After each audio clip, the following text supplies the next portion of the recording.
welcome to lovely Las Vegas for Coast to Coast Hoops with myself, Greg Hoops Peterson, now part of the VSIN family podcast. We've got a great podcast for you as we're going to be joined in segment number 2 by a good friend of mine, Ben Wilson. He does such great work here at VSIN. He's got such a great play-by-play voice as well, doing college basketball, college baseball, and so much more. We're going to chat it up with him. We're going to chat a little bit about what we've seen from the Big Ten thus far this season. We're also going to be chatting with him about just the way that he's been gauging this season thus far, with there being a little bit of a divide between the haves and the have-nots in college basketball. We'll take a look at a few games for Wednesday as well, and just sort of taking inventory of some of these mid-major teams as well. And then in the final segment, going to get you guys picks and analysis on every game on the betting board for this college basketball Wednesday as we hit some bank shots. If you have a question, comment, segment idea, what have you for this podcast, you have one of two ways we offer those in. First one is my Twitter/X timeline at gunit_81. Keep in mind, LRCM, they mean does not matter, so per usual, please do send these into the timeline. And the other way is find an Apple Podcast review.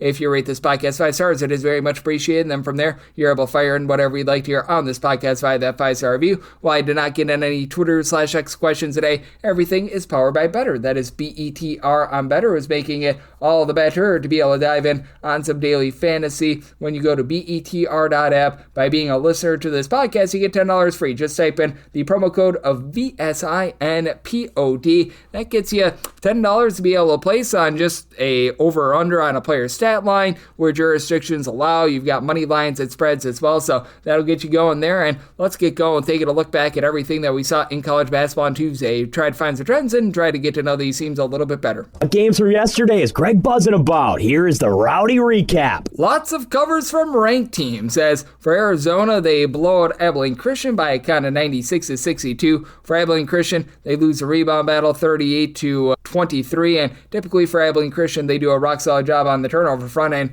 and they did so once again. They won the turnover battle 19-16, but problem was Arizona was efficient on the shots that they did get. They shot 67% from the floor and 30 of 38 at the free throw line for this Arizona bunch. You had Braden Burris once again step up. He had 20 points, and every single one of their starters were able to score at least 10 points in this one, so nice clean domination there. For UConn, they dominated Butler by a count of 79-60. For Butler, they actually did a pretty solid job on the turnover front. They won the turnover battle 15-10, but they got dump trucked on the glass, losing that rebound battle 47-29. And for Butler, they shoot 30% from the floor and 21% from 3 at 5 of 24 from the outside. Jamie Kaiser had 4 points on 10 field goal attempts. That's just not going to cut it. And for UConn, solo ball, well, he was a solo one-man band in terms of being able to pop it from 3 of 6 from the outside, 26 points. He did a nice job in terms of getting UConn that win and cover, and also being able to get a nice win and cover was Kansas. They were able to just really hold down Towson, 73-49 the final. Towson 3 of 24 from 3-point range. Darren Peterson didn't even have himself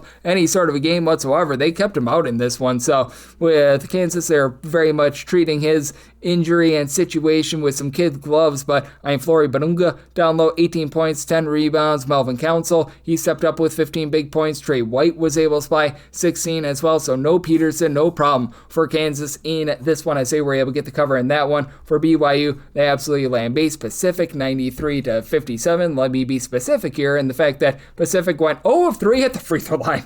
They did not make a free throw in this game, and for BYU, they went 24 of 27 at the free throw line, while you had AJ Demansa once again have a solid game with 23 points. Not the top scorer in this game. Richie Saunders, he was able to supply 24 points. Only 7 field goal attempts because he went 11 of 12 at the free throw line. And for BYU, they win the rebound battle 42-32. They win the turnover battle as well 18-9. BYU has been unexpectedly good with regards to their defense, and this St. John's team has been pretty rock solid as well. No cover, but a nice win against DePaul, 79-66 the final. DePaul's defense has actually been halfway decent. For St. John's, they go 10 of 22 from 3. They were able to win the rebound battle. St. John's was 39-35, but DePaul holds in there thanks to Caleb Banks providing a double-double, 19 points, 10 boards for DePaul. They were unable to get to the free throw line themselves. They do go 5 of 5 on the free throws that they took, but they only took 5 free throws in this game, so that was a little bit of an issue for them, but no issues for Tennessee. They hold down Louisville 83-62 the final. Now, you were without Mikal Brown for Louisville, but they still just went 7 of 34 from 3. Tennessee, year in and year out, one of the best three-point shooting defenses in all of college basketball. And Jacoby Gillespie stepped up in a big way. 23 points. He goes 3 of 7 from 3, 10 of 10 at the free throw line, and the big issue that you've had for Tennessee all season long has been the turnovers. They win the turnover battle 16-11. They win the rebound battle 35-30 with Jalen Curry off the bench providing 12 points, 10 rebounds for Louisville. They've been a pretty rock-solid team this season, but that was a little bit of a less than savory effort for Texas Tech. They do not cover against Northern Colorado. Their defense was less than savory. Offense was very savory, though. 101-90 final. This game was 56 of 51 at the half. For Texas Tech, 12 of 28 from three-point range. Northern Colorado was 12 of 27 from the outside as Lawan Watts. He had 36 points at 12 of 13 from the floor. JT Toppin, 23 points. He went 10 of 16 from the floor. And Jalen Petty, nothing petty about the 14 points that he was able to provide off the bench himself.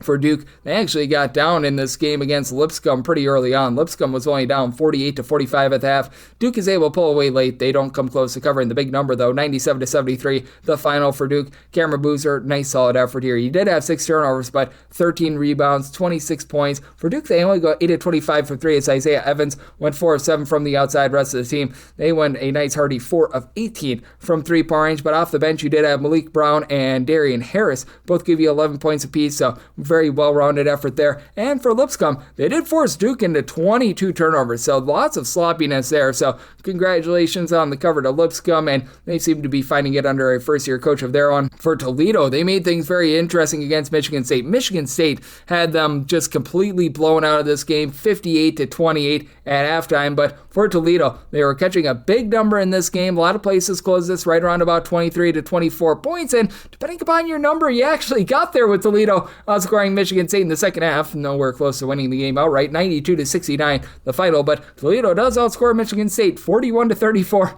in the second half, and for Toledo, they do go 10-27 from three-point range with Sonny Wilson, give you 29 points, and for Michigan State, Kurt Tang off the bench had 14 points, but I think just a whole is greater than some of its parts effort with Cohen Carr, Jeremy Fears, Jackson Kaler, all between 14 and 16 points, and Kaler 13 rebounds. As for Michigan State, they won the rebound battle 54-24, and they just were unable to win the turnover battle. They had 15 turnovers. To the credit of Toledo, they had just 4. So I was able to keep them lively, and for some of you, I was able to get you a cover there. North Carolina, they do get a cover against East Tennessee State, 77-58 the final, as this North Carolina defense continues to impress for East Tennessee. They only turned the ball over 7 times in this game, but they were very much slowed down in this game. They go to 7-23 from 3, and for North Carolina, Henry Vassar, he goes 10 of 11 from the floor, 26 points, 8 rebounds. Caleb Wilson, he supplied 20 points of his own, as for North Carolina, they had just 7 turnovers in this game of their own, and they won the rebound battle by a count of 35-23. So nice, good effort from North Carolina. Down low in terms of the unranked teams, we've got one other ranked game, by the way. Arkansas all over Queens NC, 108-80 the final. As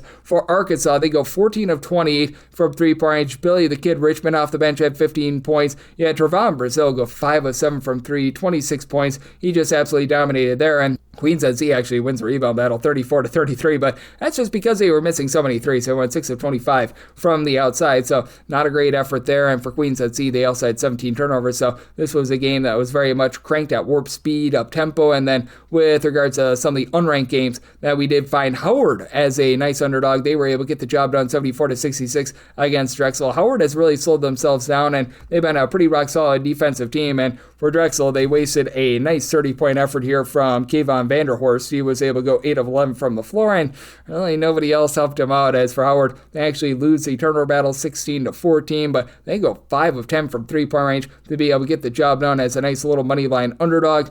It's looking like it's going to be a very long year for Little Rock, 78-64. Morehead State, they get the win, they get the cover over Little Rock, and then you did see Northwestern as, in a lot of places, about a 15 to a 15.5 point favorite, just barely get it done against Valparaiso, 86-70. The final, Northwestern only 5 of 21 from three-point range, but for Northwestern, they did a nice job winning that turnover battle 15-7, and that's really one of their specialties for Northwestern, so they find a way to be able to persevere out there. For Dartmouth all over Holy Cross, 89-64 the final. That was one of the bigger butt kickings that you saw all night. And for Oklahoma, no cover against Kansas City. As UMKC, it seems like they're trying to play a little bit more slowly, and they finally saw some three-point shooting positivity, 89-67 the final. As for the Kangaroos, they go 9 of 20 from three-point range, and Oklahoma 8 of 29 from 3. And Oklahoma right now find themselves well outside the top 275 in terms of opponent's three-point shooting percentage, so they're going to need to tighten up the screws there in the battle for the great state of South Carolina. You saw Clemson win but not cover against South Carolina, 68-61 the final. Gamecocks did a nice job in terms of slowing this game down, and for the Gamecocks, they go just 4 of 26 from three-point range, a little bit of better three-point shooting, and they might be able to get the job done. And for South Carolina, they also did lose the turnover battle 14-8, but they won the rebound battle 33-29, and for Clemson, 19 out of 31 at the free throw line, so that's a big reason why they were unable to cover that number.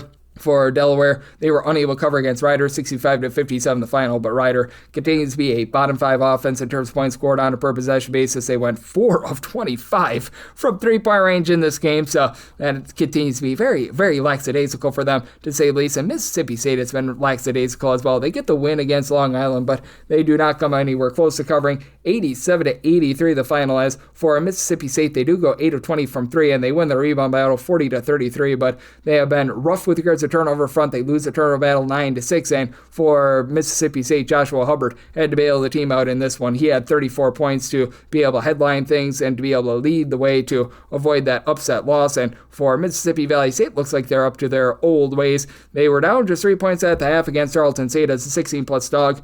They lose 88-64 as Sierra Johnson in his return, 27 big points for Tarleton State. So that got it done out there. And Dayton, they get it done in a big way against Florida State, 97-69 the final. Florida State is right now attempting over 50% of their shots from 3. They might not want to rethink that strategy because they're shooting as a collective less than 32.5% from 3, 8-27 on this day against a Dayton team that's not guarded the 3 to save their lives. And for Florida State, 5 different players fouled out in this game as Dayton went 40 out of 47 at the free throw line, including Javon Bennett going 12 of 12 at the free throw line, Jordan Durcock 8 of 10 at the free throw line, Emil Latang 8 of 8 at the free throw line. 31 fouls in this game for Florida State, and I understand that they're looking to generate turnovers, but they lost the turnover battle 20-12, so that was not a good effort to say the least from Florida State. But if you're looking trend-wise in college basketball in terms of the efforts that we are seeing, the unders are still leading the overs, but we have been seeing things get a little bit more overwhelming here in the last few days. 882 unders to 867 overs, so about a 50.5% hit rate to the under, and favorites on the spread have been hitting at about 51% this season, 885, 853, and 30. Meanwhile, if you take a look at the last 7 days in college basketball, the over rate is more like 52%, 102 overs to 94 unders, with favorites hitting at just 46% against the spread, 88, 104, and 5 against the spread. So that's what we're seeing in college basketball right now, and that's what we're all getting trend-wise. Coming up next, how about if we do chat with our good friend Ben Wilson of VSIN right here on Coast to Coast with myself, Greg Peterson, now a part of the VSIN Family Podcast.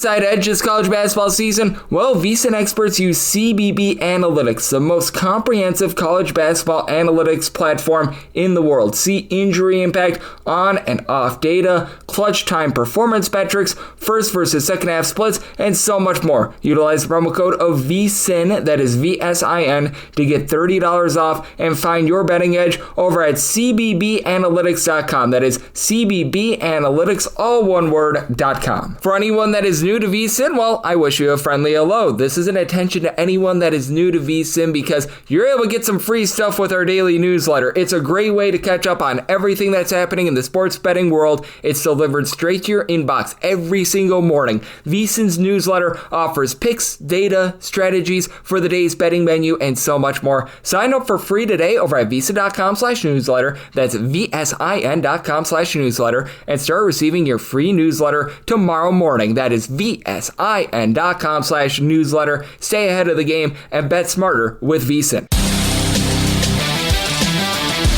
And we're back here in lovely Las Vegas for Coast to Coast with myself, Greg Peterson, now part of the VSIN Family Podcast. Always great to be joined by this man as we've got Ben Wilson aboard. He does such a tremendous job taking a look at this great game that we all know and love of college basketball, both here at VSIN and with just various outlets in terms of his play-by-play work. I know that he's been doing some work over on ESPN Plus. They used to be ESPN3, but rest in peace to ESPN3. That said, he also does a great job with the G League, indoor football, tennis, college baseball, you name it, he does it. You're able to follow him on the old Twitter/X at his first name, Ben, and underscore his last name, Wilson, and underscore and the number 1 all together. And Ben, it's always a pleasure, my friend. Thank you so much. Hey, absolutely, Greg. And here we go into conference play. This is always the time for me where I start doing my deep dive on a lot of the WAC teams, just start to track all of them now as before we know it, right, we're going to be into March. So it's funny how we get to this point in the season and it just seems to go fast and furious from here on to the end.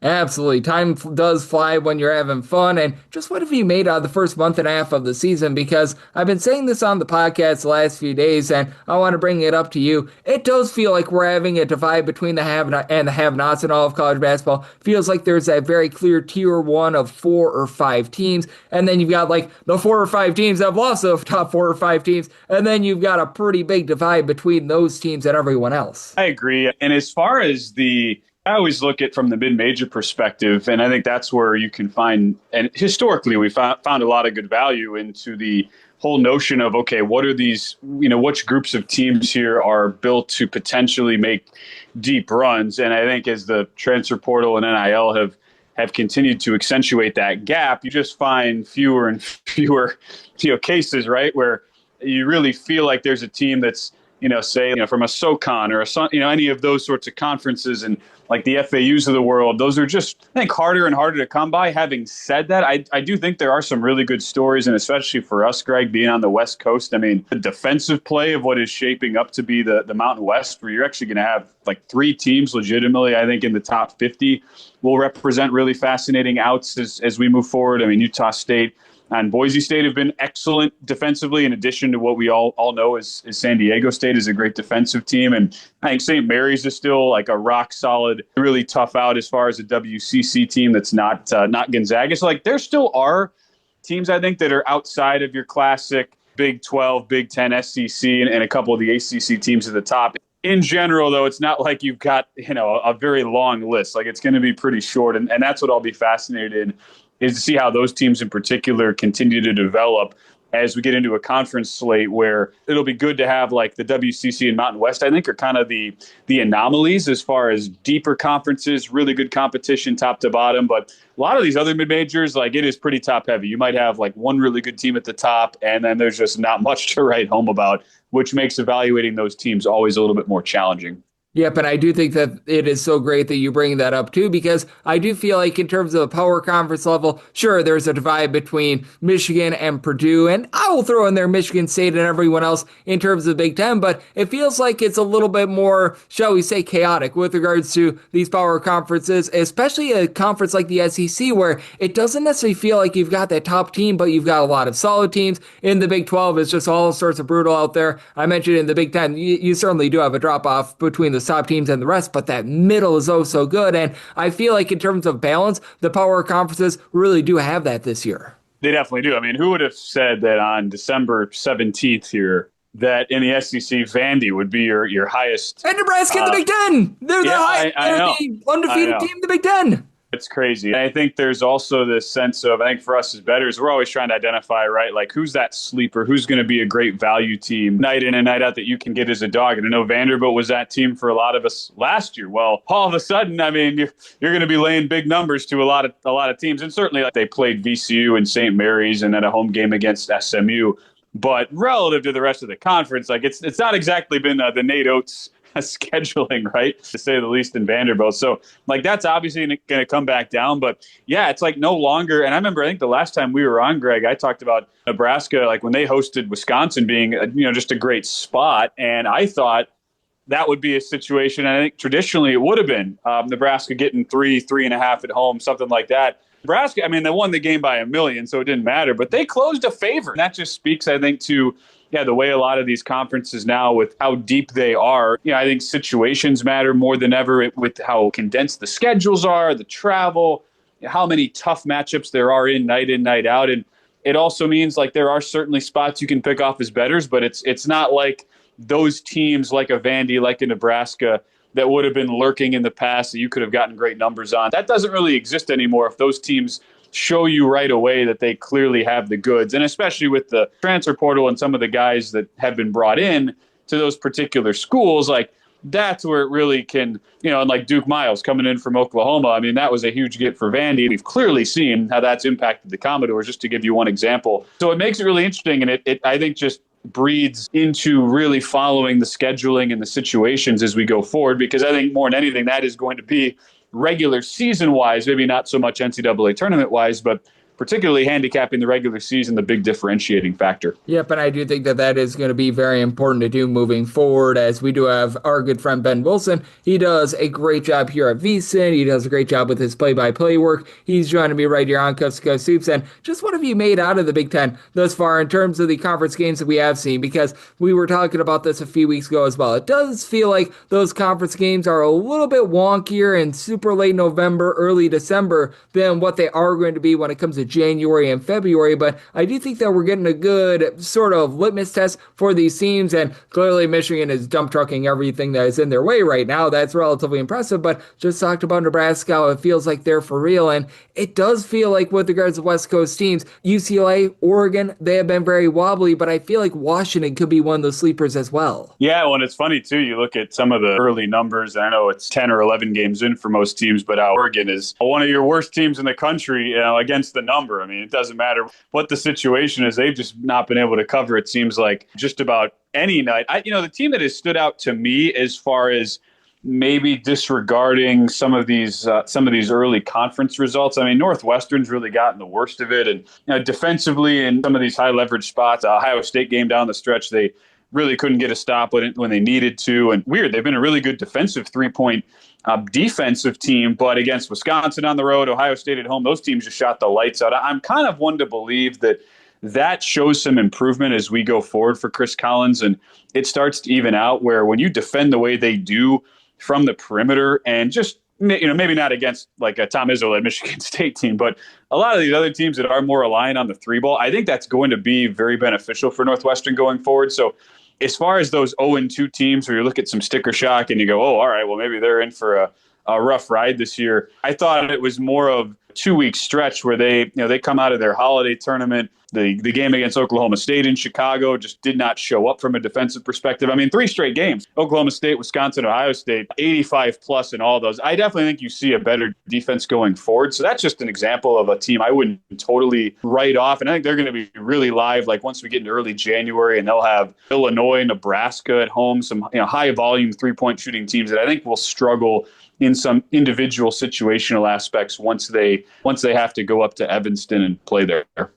Yep, I think so as well. And do you think that those West Coast teams are going to be a little bit more equipped for those road trips this year than a season ago? Because I feel like last year you could really bank on those teams coming from West East having a tough time of it. I know that our good friend Mick Cronin was none too pleased about having to see the Statue of Liberty as many times as he had to. But I do feel like in year number 2, perhaps there's going to be a little bit of an overreaction to year number 1 that could actually lend, in my opinion, to a little bit of an advantage with regards to these West Coast teams, because I think the second time around, they're going to be a little bit better equipped and they're going to know what they're doing a little bit more than they did the first time. No, I agree with you. Ironically, I know you mentioned Washington as a sleeper team, and I'd actually look at the team that they beat 10 days ago in USC. As a team, like I've seen them this year, I just think about physicality, that stuff generally travels, right? And USC is way tougher than they were a season ago. And, for Eric Musselman in year number 1, they were a good shot-making team, but they really got bullied around. And that was the one factor I looked at when you had a lot of those teams going east. Think about really outside of USC's game at Illinois last year where they just shot the lights out, and that was more of a finesse game. I mean, they really got punched in the mouth, and they had to play physical teams. I think about like even the Northwestern game, Purdue, Maryland, Rutgers really bludgeoned them last year. And this is a USC team. I mean, you look at them, they're leading the country in free throw rate. They get to the line a ton. I really like the size that they have. They're one of the taller teams in the country. Now they've got Rodney Rice back into the fold, who's used to playing in that sort of style, having been a transfer from Maryland. So I think of all those teams, if you're kind of power rating it between just in specific situations traveling east, like Washington, Oregon, UCLA, USC, kind of like the Trojans. They have one more tune-up, Greg, here against UTSA tonight as we're talking. And then at Michigan State, back-to-back. So we're going to find out very quickly just how well that travels. But it wouldn't shock me if we get that Michigan game, and I mean, they're going to be double-digit dogs and a big double-digit dog at that. It would not surprise me at all if they're able to hang in some of those spots and just kind of circle them for future reference as a team that could surprise some folks in those spots and maybe steal a win or two when they have to make those East Coast trips. Yep, I think that is so well said by you, Ben, and I do think that it's going to be intriguing to be able to take a look at those teams moving forward. As Ben Wilson, he does an incredible job here at VSIN. He's joined me on Coast to Coast Hoops, and we do not have any conference play in terms of the Big Ten for this Wednesday, and quite frankly, we're not going to be seeing any of that until I believe after Christmas. I believe that they're all done with that. We are going to have a few teams in action, though, like the UCLA versus Arizona State game, probably the biggest out of the three teams that are going to be playing on Wednesday, but are there any games for Wednesday that really do stand out to you? Because we've got a little bit of a, shall we say, smattering of some bye games. You've got some teams that are going to be a little bit outgunned. And then on the other hand, you do have some good mid-major games that are going to be going down as well. I'll look at the Big East as far as the first game that kind of jumped off the page. And I know we were just talking about Oregon being one of the worst cover teams in the country this year. Oh, Marquette. I think you know where I'm going here, Greg. Marquette has also just been, for us as a home pains my state soul. guys, they need to use the transfer portal. We certainly have always rooted for the Golden Eagles. They just don't have it this year under Shaka Smart. What's interesting, though, is if there was ever a get-right spot in the Big East, and I realize, look, Georgetown's been better, but let's not get ahead of ourselves here. I mean, they had the win over Clemson at home. I think that a lot of people were going maybe a little bit too head over heels for the love on Ed Cooley and the Hoyas. They needed overtime to beat St. Peter's, and that is not even close to the Peacocks team that was a second weekend NCAA tournament team a couple weeks ago. They are just a dreadful three-point shooting team for Georgetown and Ed Cooley. So having said all that, I'm fascinated to see where this total lands. I think like the KenPom projection is 151, which seems really high to me. It's right now 148.5. Yeah, and so I think some numbers guys are going to look at that and go, okay, well, there's a discrepancy between the KenPom number, the market number. I'm still looking under. I mean, these are two of the worst, Power 4 three-point shooting teams we have right now. If there's one thing Marquette's done to at least try to keep themselves in these games, it's just ratchet up and force long possessions defensively. They force a lot of turnovers, but Georgetown's done a really good job of at least not giving the ball away. So Georgetown's actually the second best, fewest turnover offense in the country. So I don't think they're going to be giving a lot of fast breaks here from Marquette. Both teams can't shoot worth a damn from three. It's one where I'm going to look at an under. I think this is kind of an ugly, grinded out game where probably a get right spot, one that Marquette, is able to win. I certainly won't trust them laying any margin. But if not this game, Greg, when, right, for Marquette? Opening up Big East play, and man, do they desperately need a good showing here, or else Shaka Smart. The people are going to start to murmur there on I-94. Yeah, it's not been great for Marquette, to say the least. In the interstate rivalry against Wisconsin, that was a complete and utter bludgeoning. For Marquette, they typically do a good job of generating turnovers, and they're doing so once again. But, again, Shaka Smart, your best player since you've been at Marquette came via the transfer portal, and that's like the only guy that they brought in via the transfer portal. So I just do not understand that. But what I do understand is that we always get great conversations when you're aboard, Ben. You did such a tremendous job here at the network. You do a great job with your play-by-play work and so much more. So love the good people at home know what's all on tap for you and how people can follow along on social media and other platforms. Hey, appreciate it always, Ben _Wilson _ number one. So as the college hoop season ramps up, got a lot of that going on. G League, NBA voiceover work for their game recaps as well. So staying busy this time of year and looking forward to seeing how it all plays out here in the coming weeks and months. No question. And Ben, he is doing such a tremendous job looking at this great game that we all know and love of college basketball. And every single time he joins me, he learns such great insight. So a big thanks to Ben for joining me on Coast to Coast Hoops, now part of the VSIN Family Podcast. And coming up next, it is that time of the podcast. I give you picks and analysis on every game on the betting board for this college basketball Wednesday as we can think shots.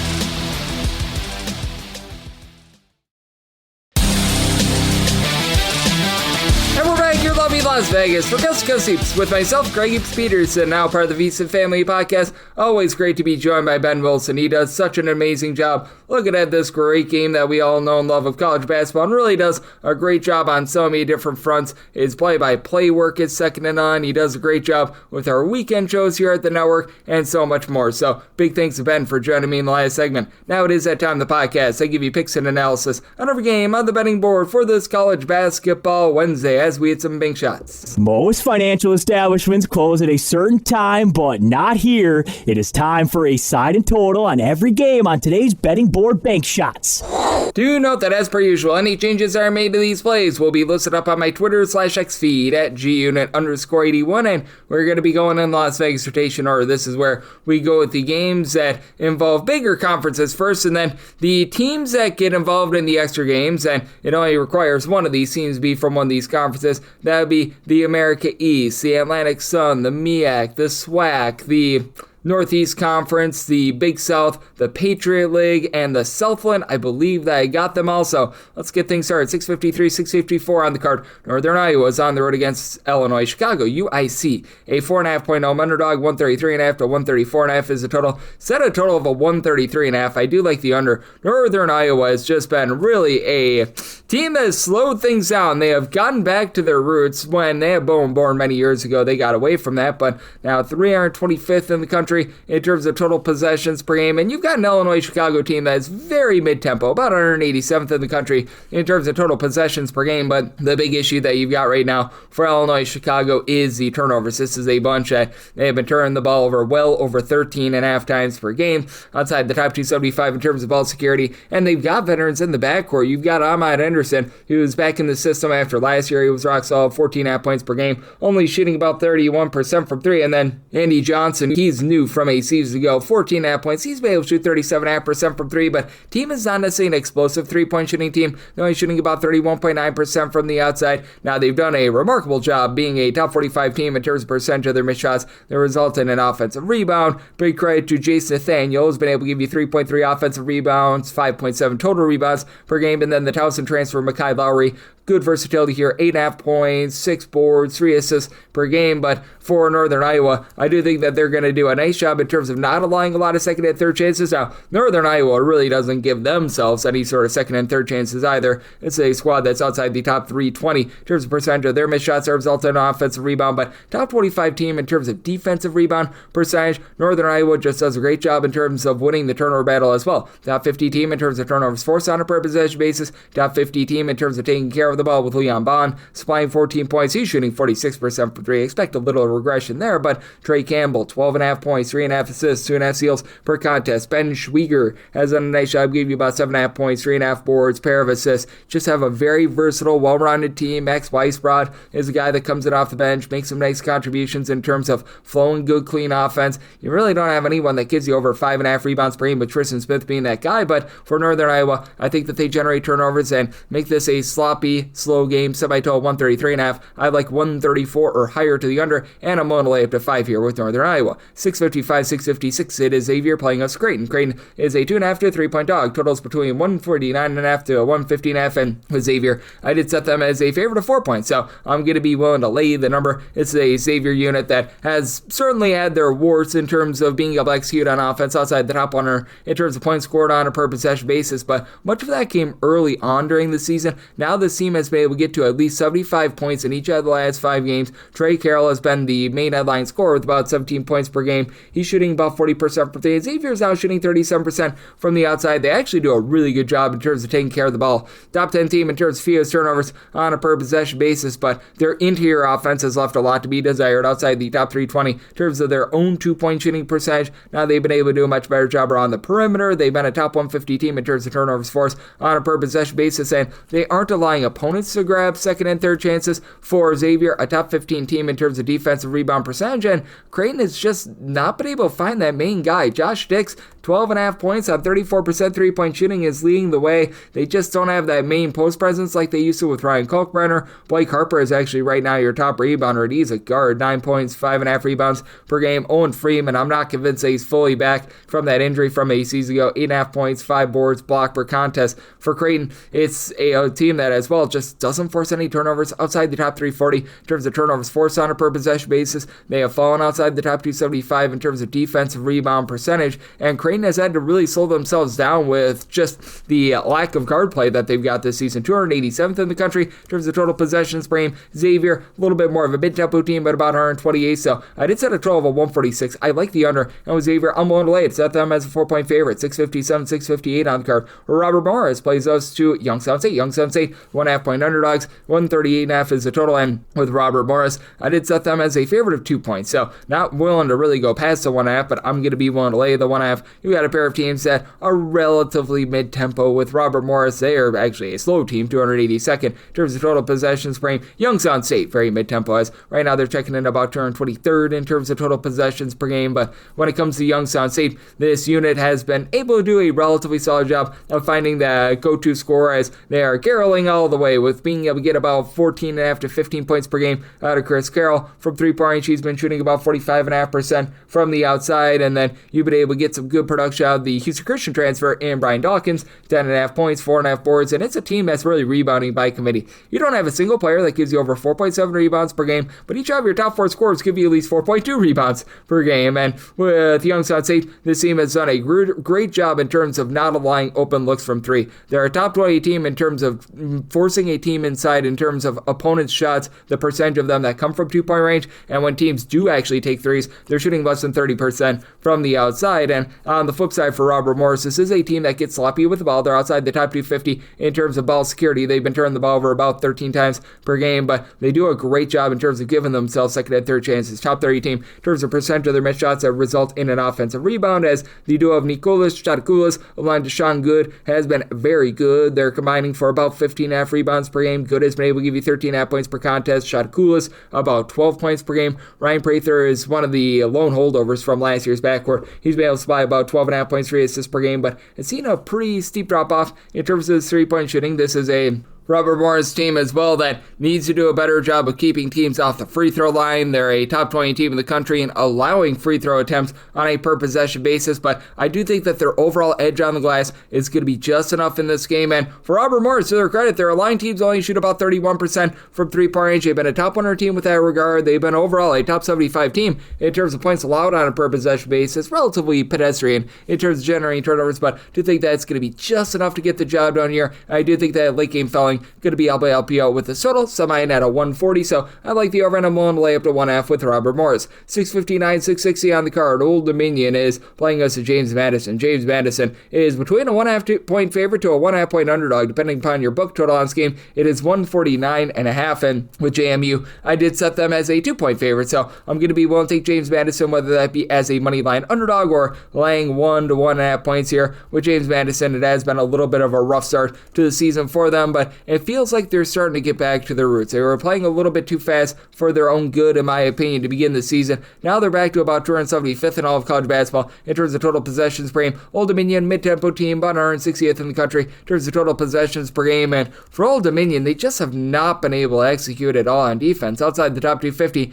terms of points allowed on a per possession basis, they're not bad at guarding the 3-point line, but last year they were really good on the glass. They were a top 30 team in terms of percentage of their missed shots that resulted in an offensive rebound. And well, right now you've got Caleb Sutton-Roger giving you about 4.5 boards and 7 points per game as a true 7-footer, and the only guy that's giving you over 4 rebounds per game outside of that is guard Jordan Battle, who's been able to supply 13 points, 6 boards. Team has improved with their 3-point shooting. Last year, Old Dominion was awful with their 3-point shooting. They're shooting about 36.5% from the outside, but I mean, it has been a very rough ordeal for them, to say the least. And then on the flip side of things, you've got a James Madison unit that does have a lot of experience with regards to their front court, with having Eddie Ricks, who he's been with the program ever since Preston Spradlin was over at Morehead State, being able to give you 7.5 points, 6.5 rebounds per game. Justin McBride has been able to provide 5.5 boards, 17 points per game, and James Madison has actually been a solid 3-point shooting team. They're shooting 36% from 3-point range. They've been a top 100 team with regards to their road 3-point shooting percentage. Bradley Douglas, Cliff Davis,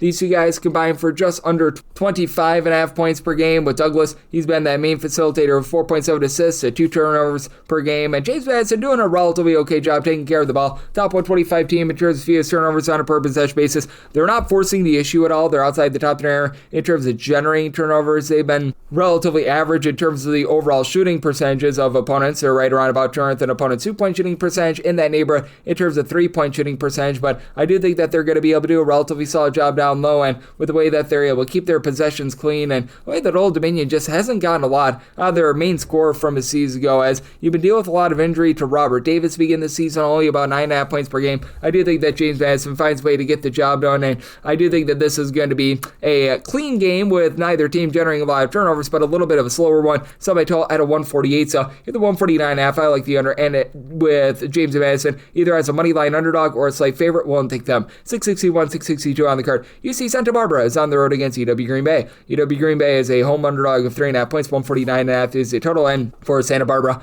I did set them as a favorite in this spot of 6.5 points. So I'm going to be willing to lay it with UW Green Bay. Just not a team that's going to be forcing the issue outside the top 355 in terms of turnovers forced on a per possession basis. Santa Barbara coming off of a less than savory defensive effort, to say the least. A few nights ago, they just got absolutely blowtorched by Utah Valley, and they only scored 15 points in the first half in that one. This has been a team that has been outside the top 225 in terms of points allowed on a per possession basis. I have reason to think that that'll improve. Right now, teams have been shooting 37.5% from three-point range against them. I do think that they're going to be able to shape up there because they've actually been good on the glass. The Santa Barbara team is a top 40 team in terms of defensive rebound percentage. You got a guy in Aiden Mahaney that maybe needs to work on that defense a little bit, but 14.5 points, shooting 43.5% for three. Colin Smith at 6'8" shoots 43.5% for the outside, 13 points per contest. Zion Sensley down low, 8 boards, about 11.5 points per game. And Asana Kitten J, hopefully I said that correct. He comes over from Louisiana. He's been able to supply you with about 4 boards,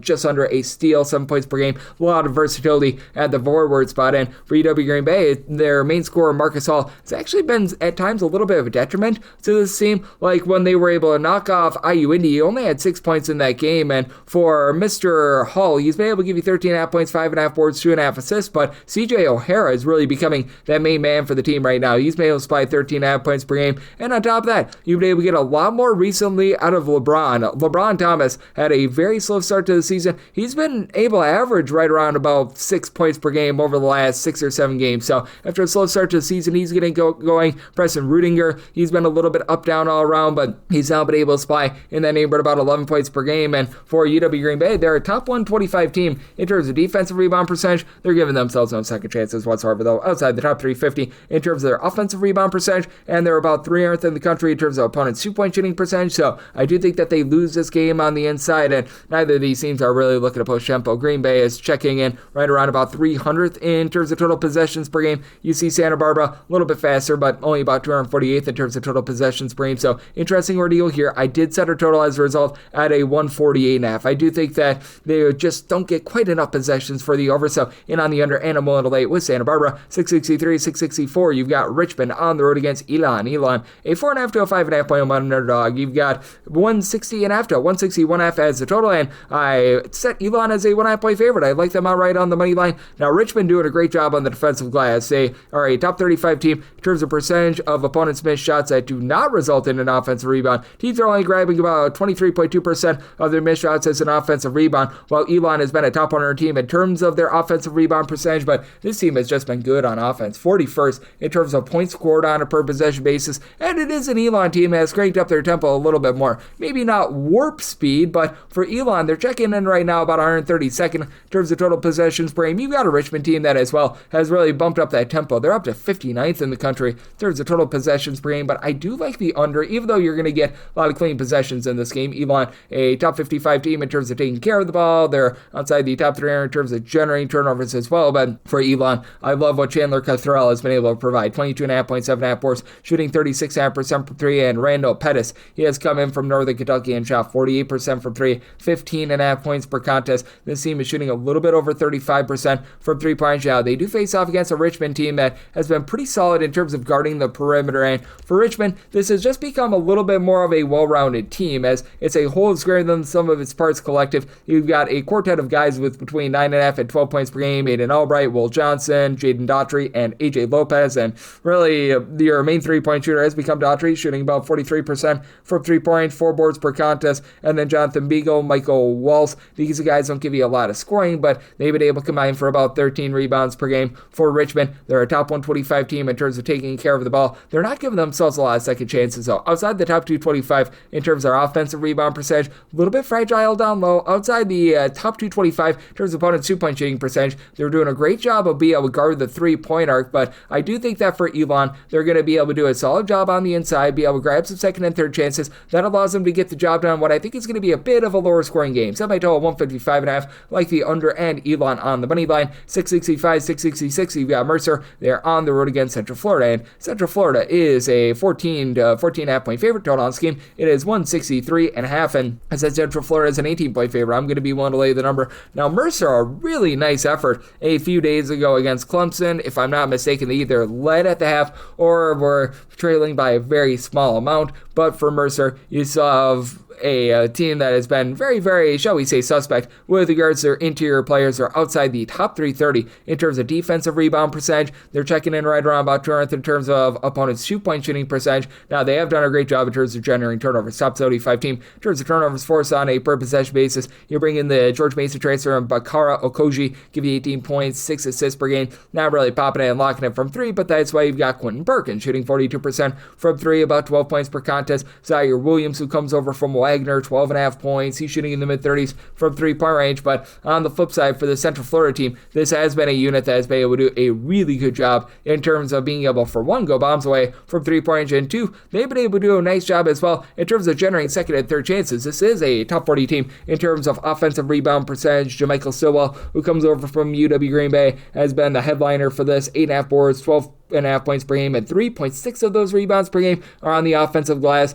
Along with him from UW Milwaukee, Themis Folks has done a great job in the backcourt. 7.5 assists to 3 turnovers per game, 11 points per contest. He's right now shooting 50% from 3, and Central Florida as a whole, they're shooting 38.5% from 3. I do think that there's going to be a bit of regression there, but still, this is a unit that has been able to do such a dominant job on the glass, despite the fact that Stillwell is like the only guy on the roster that gives you over 4.7 rebounds per game. Jordan Burks also gives you 4.7 boards, but you've got a nice headline scorer in Riley Kugel, who's solid over at Florida a few seasons ago, now shooting 45.5% from 3. He's supplying 14.5 points per game, and for Central Florida, this is a unit that has been a little bit suspect in terms of guarding on the inside. They're outside the top 150 in terms of opponents' 2-point shooting percentage, but doing a nice job cutting teams off from the outside. I think that they're going to be able to take solid care of the ball, and I do think that this is going to be a game that's going to be relatively high scoring. I did set my total here at a 162. You have a Mercer team that is going to, in my opinion, generate just enough turnovers to be able to get you the under. And for Mercer, they're playing fast, but they're not necessarily playing at like super warp speed fast. For Mercer, in terms of total possessions per game,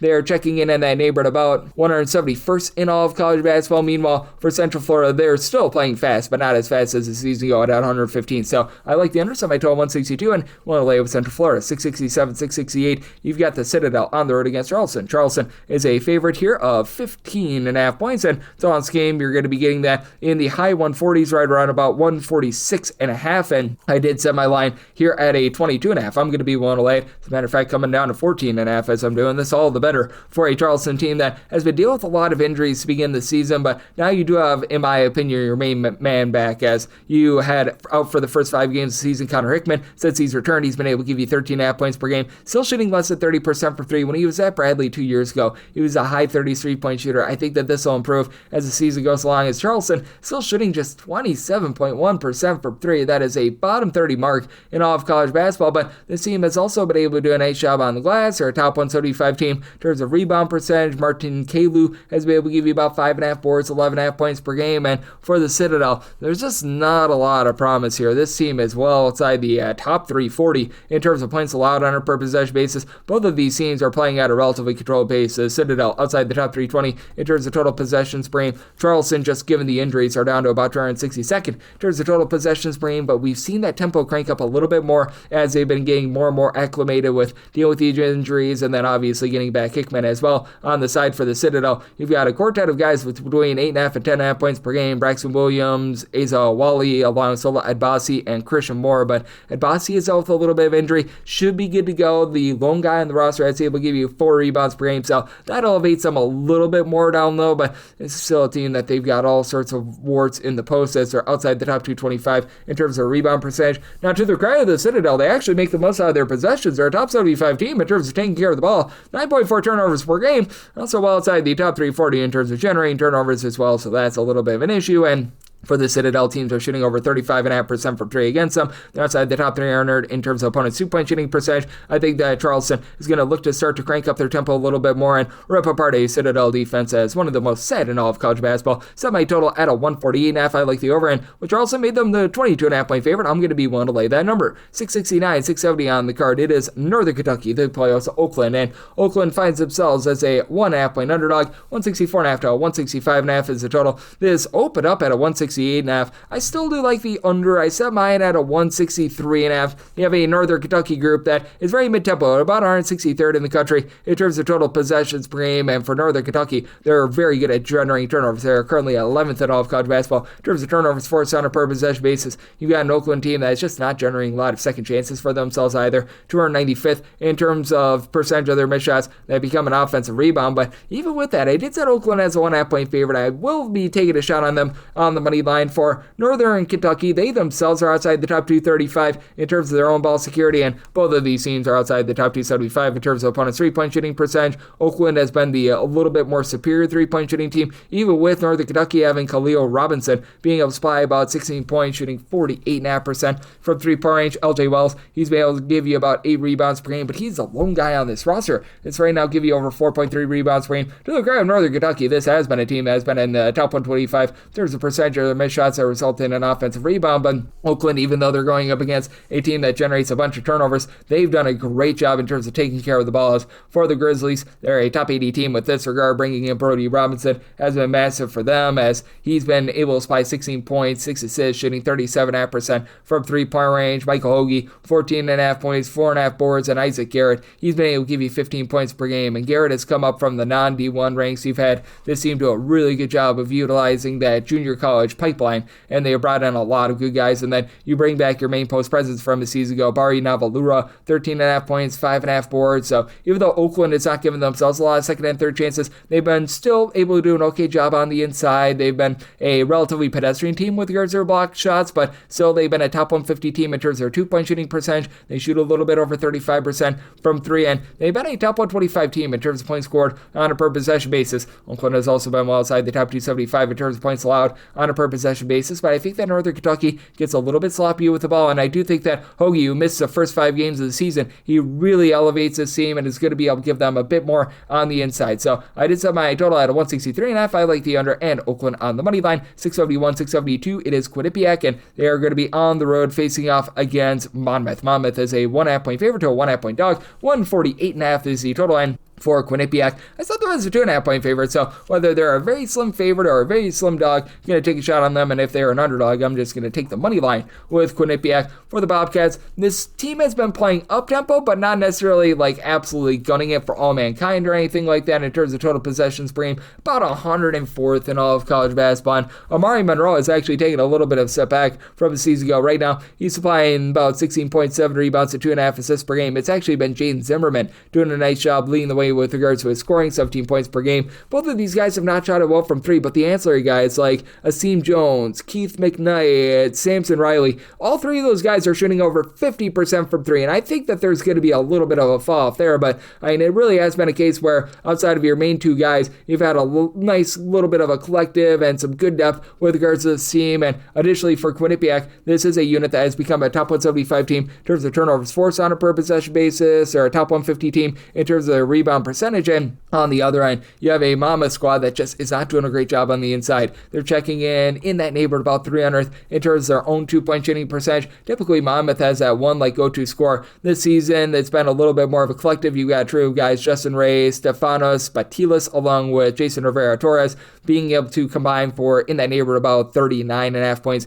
per game. And when it comes to Justin Ray, shooting 40% from 3-point range. You've had Jack Collins be very versatile, not a ton of scoring, but 7.5 points, 5.5 boards, 5 assists, 2.3 steals per contest, while shooting about 36% from the outside. And when it comes to Monmouth, this team has been able to do a relatively okay job in terms of guarding on the inside, being a top 125 team in terms of opponents' 2-point shooting percentage, and a top 30 team with regards to their block shot percentage. It's Doc Mortar. He doesn't give you any scoring, but he gives you a block and a half per game. Rivera Torres has been able to give you a block and a half per contest, but that's left them very vulnerable from the outside, with teams shooting over 36.5% from three-point range. Monmouth, a country average team in terms of generating turnovers. I think that's going to be just enough to be able to keep you under, as Monmouth as well outside the top 275 in terms of total possessions per game. Set a total of 146.5. I like the under with Quinnipiac, whether they be a small favorite or a small underdog. Going to be in on them. 673, 674 on the card. Memphis plays those to Vanderbilt. Vanderbilt is a 7.5 to an 8-point road favorite. 159.5 to 160 is the total line. Set Vanderbilt as a 6.5 point favorite, so I'll take Memphis here as a home underdog. Now with Memphis, things have obviously been less than tremendous for them this season. They bring in a lot of transfers, and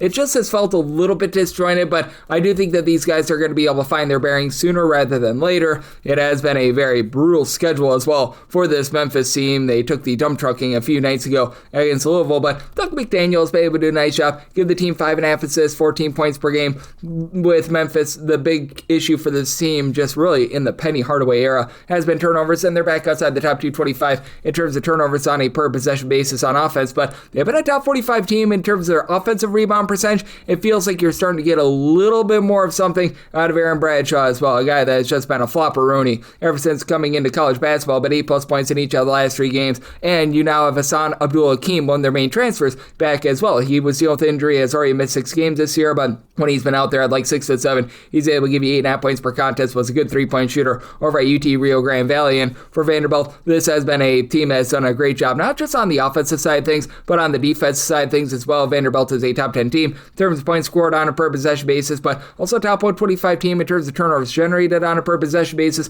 They become a top 50 team with regards to rebound percentage, but this is a squad that they themselves sometimes do have a little bit of issue with regards to being able to grab second chances outside the top 150 in terms of that offensive rebound percentage. Now you've got a bunch of guys that just knock it down the first time, like Tyler Nickel and Tyler Tanner, both guys between 15 to 16 points per game, both shooting over 44% from 3. Duke Miles, 37.5% 3-point shooter. Miles and Tanner are combining for 4.6 steals per game. Frankie Collins doesn't necessarily give you a lot of scoring, but 2.6 steals, 7.5 points. He does a nice job as a little bit more of a defensive stopper for this team, and has dealt with a little bit of ailment, but he's all good to go once again. And then Jalen Washington along with Devin McLaughlin down low. These two guys have been able to combine for about 12 rebounds per game, but I do think that the overall size that you've got down low for this Memphis team, being able to have someone like Zachary Davis give you about 9 points, 5 boards per game, I do think it's going to allow this team to be able to hold in there, and I do think that for Memphis, they're going to be able to do an okay job of being able to guard the 3-point line. It's been a bit of an issue for them thus far this season, and with this Vanderbilt team, they do rank in the top 100 in terms of total possessions per game. Typically, Memphis is a bit more of an up-and-down team with so many moving parts. They have dialed it back just a little bit this year to about 120th in terms of total possessions per game, so I'm going to be willing to take the points with Memphis in this ordeal. I did set them as a underdog of 6.5 points, and with the total set mine at a 162.5, I'm going to be in on the over. 675, 676. It is Middle Tennessee. They play also Kennesaw State. We give our O to Lane Kiffin. Go Owls, as Kennesaw State does find themselves as a 3.5 point underdog. Total on this game, it is 161.5. I did set a total here of a 162.5, so at a 162 or less, I'm in on the over with Middle Tennessee. This team has really bumped up their tempo a little bit this year, and Kennesaw State is absolutely turning down for nobody whatsoever. Kennesaw State, they are currently number 1 in the country in terms of total possessions per game. Meanwhile, you've got a Middle Tennessee team that they're not quite number 1 in terms of total possessions per game. They're more around about 190th, but they're not generating turnovers the same way that they did in past seasons. So more clean possessions for both teams. Middle Tennessee has done a nice job guarding the 3-point line. Teams are shooting less than 30% from 3 against them. I think that that's going to see a little bit of regression, but they have become a top 130 team in terms of their offensive rebound percentage, with Torrey Olson being one of the main guys that returns along Kamani Lance. These two guys have been two of your main guys in terms of scoring. 11.5 points out of Lance, shooting 32% for 3.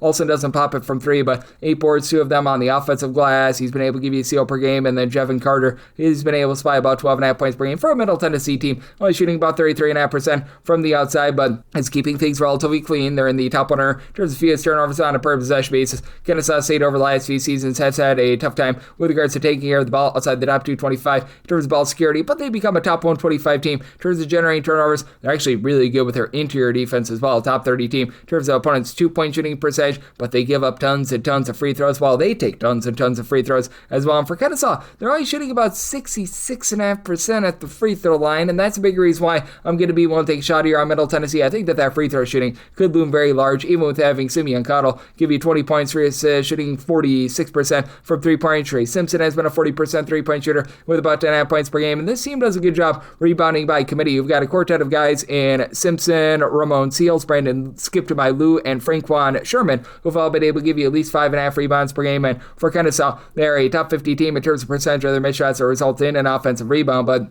for Kennesaw, they also have a little bit of warped numbers with the fact that they have played some non-Division I teams that they've absolutely housed, and I do think that Middle Tennessee finds a way to be able to get the job done in a game where I do think that you're going to get a lot of clean possessions and a lot of good up and down. I think that Middle Tennessee sees a bit of regression with their three-point shooting defense, but I do think that the free throws are going to be costly to Kennesaw State, so I'm willing to lay up to 4 here with Middle Tennessee, and I like the over, so my total 162.5, 677, 678 on the card. Louisiana Monroe plays us to South Alabama. South Alabama, a favorite of 11.5 to 10.5 points, 147.5 to 148.5 is the total, and I did set a total here of a 140.5, so I'm going to be willing to take the points with Monroe. It's been a Louisiana Monroe team that's been less than savory, to say the least, in many respects, but they're an okay three-point shooting team. I'm not going to call them amazing, but they're about 204th in the country in terms of their three-point shooting percentage, and South Alabama, they dare you to shoot from three. 61.8% of opponents' field goals attempts come from three, by far the highest mark in all of college basketball. Montavious Russell comes over from Mississippi State. He's been solid for this Monroe team, shooting 38% from three, 17.5 points per game. Now for Monroe, they've been doing a not so great job on the glass. They're outside the top 325 in terms of defensive rebound percentage. You've got Lavelle Bradneau, who's been able to give you about 9.5 rebounds per game, and he is the lone guy on the roster that's right now giving you over 4 rebounds per game, but good news is after he was dealt with a little bit of an injury, he's all good to go, and he's been good to go to the extent of giving the team 42 rebounds over the last 3 games, so that'll help them remain a little bit more lively there. As for South Alabama, this is a team that they're not generating a lot of second chances. 287th in the country in terms of their offensive rebound percentage. Monroe is even worse at 341st, and you've got a South Alabama team that is playing super duper slow, 323rd in terms of total possessions per game. Meanwhile, you've got a Louisiana Monroe team that they're mid-tempo. They're about 155th in terms of total possessions per game, and Louisiana Monroe, well, outside the top 275 in terms of points allowed on a per possession basis. Going against the South Alabama team that does a nice job treasuring the ball, top 50 team in terms of fewest turnovers on a per possession basis. The guys that have come up from the D2 ranks, like Peyton Law, have been solid. 13 points, 6 boards. Adam Olson has given you 15.5 points, 3.5 rebounds, shooting 41%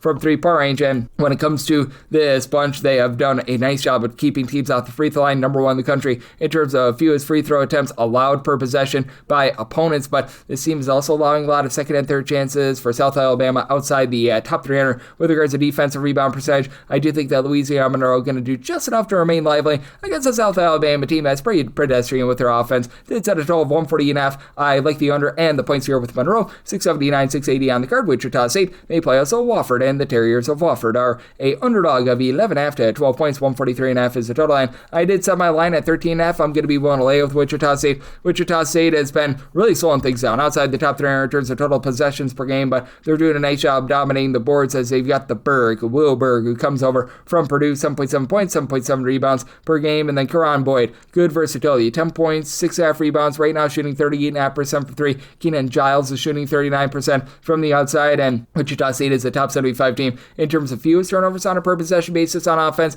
top 30 team in terms of offensive rebound percentage as well. The defense has been solid, maybe not amazing, a top 130 team in terms of points allowed on a per possession basis, but you do have a Wofford team that they do a nice job in terms of taking care of the ball. Wofford, a top 80 team in terms of fewest turnovers on a per possession basis, but this is also a unit that has been really giving it up from 3, allowing teams to shoot over 34.5% from the outside the top 250 with that regard. Their overall offense, their 2-point shooting percentage, 3-point shooting percentage, and free throw shooting percentage all outside the top 180 as well, so they've taken some steps back there, even with having Kamari Holmes supply 17.5 points, 2.5 steals, mid-33 point shooter, and Chance Watley has been able to shoot about 44% from the outside. Wofford playing at a relatively mid-tempo, about 180th or so in terms of total possessions per game. I do think that Wichita State going to do a nice job in terms of being able to find some good looks from 3, and I do think that they dominate the glass in this one, so I'm willing to lay. It's Wichita State as a 13.5 point favorite, and right now seeing a total of 144.5 out there. I set mine at a 143.5, so in on the under. 681, 682 on the card. Louisiana Tech is on the road against Tulane. Tulane, a 3.5 to a 4.5 point favorite. 137.5 to 138.5 is the total, and I did set a total of a 139.5. I'm going to be in on the over. Now, Louisiana Tech is playing at one of the most slow and control paces in all of college basketball, 334th in the country in terms of total possessions per game, and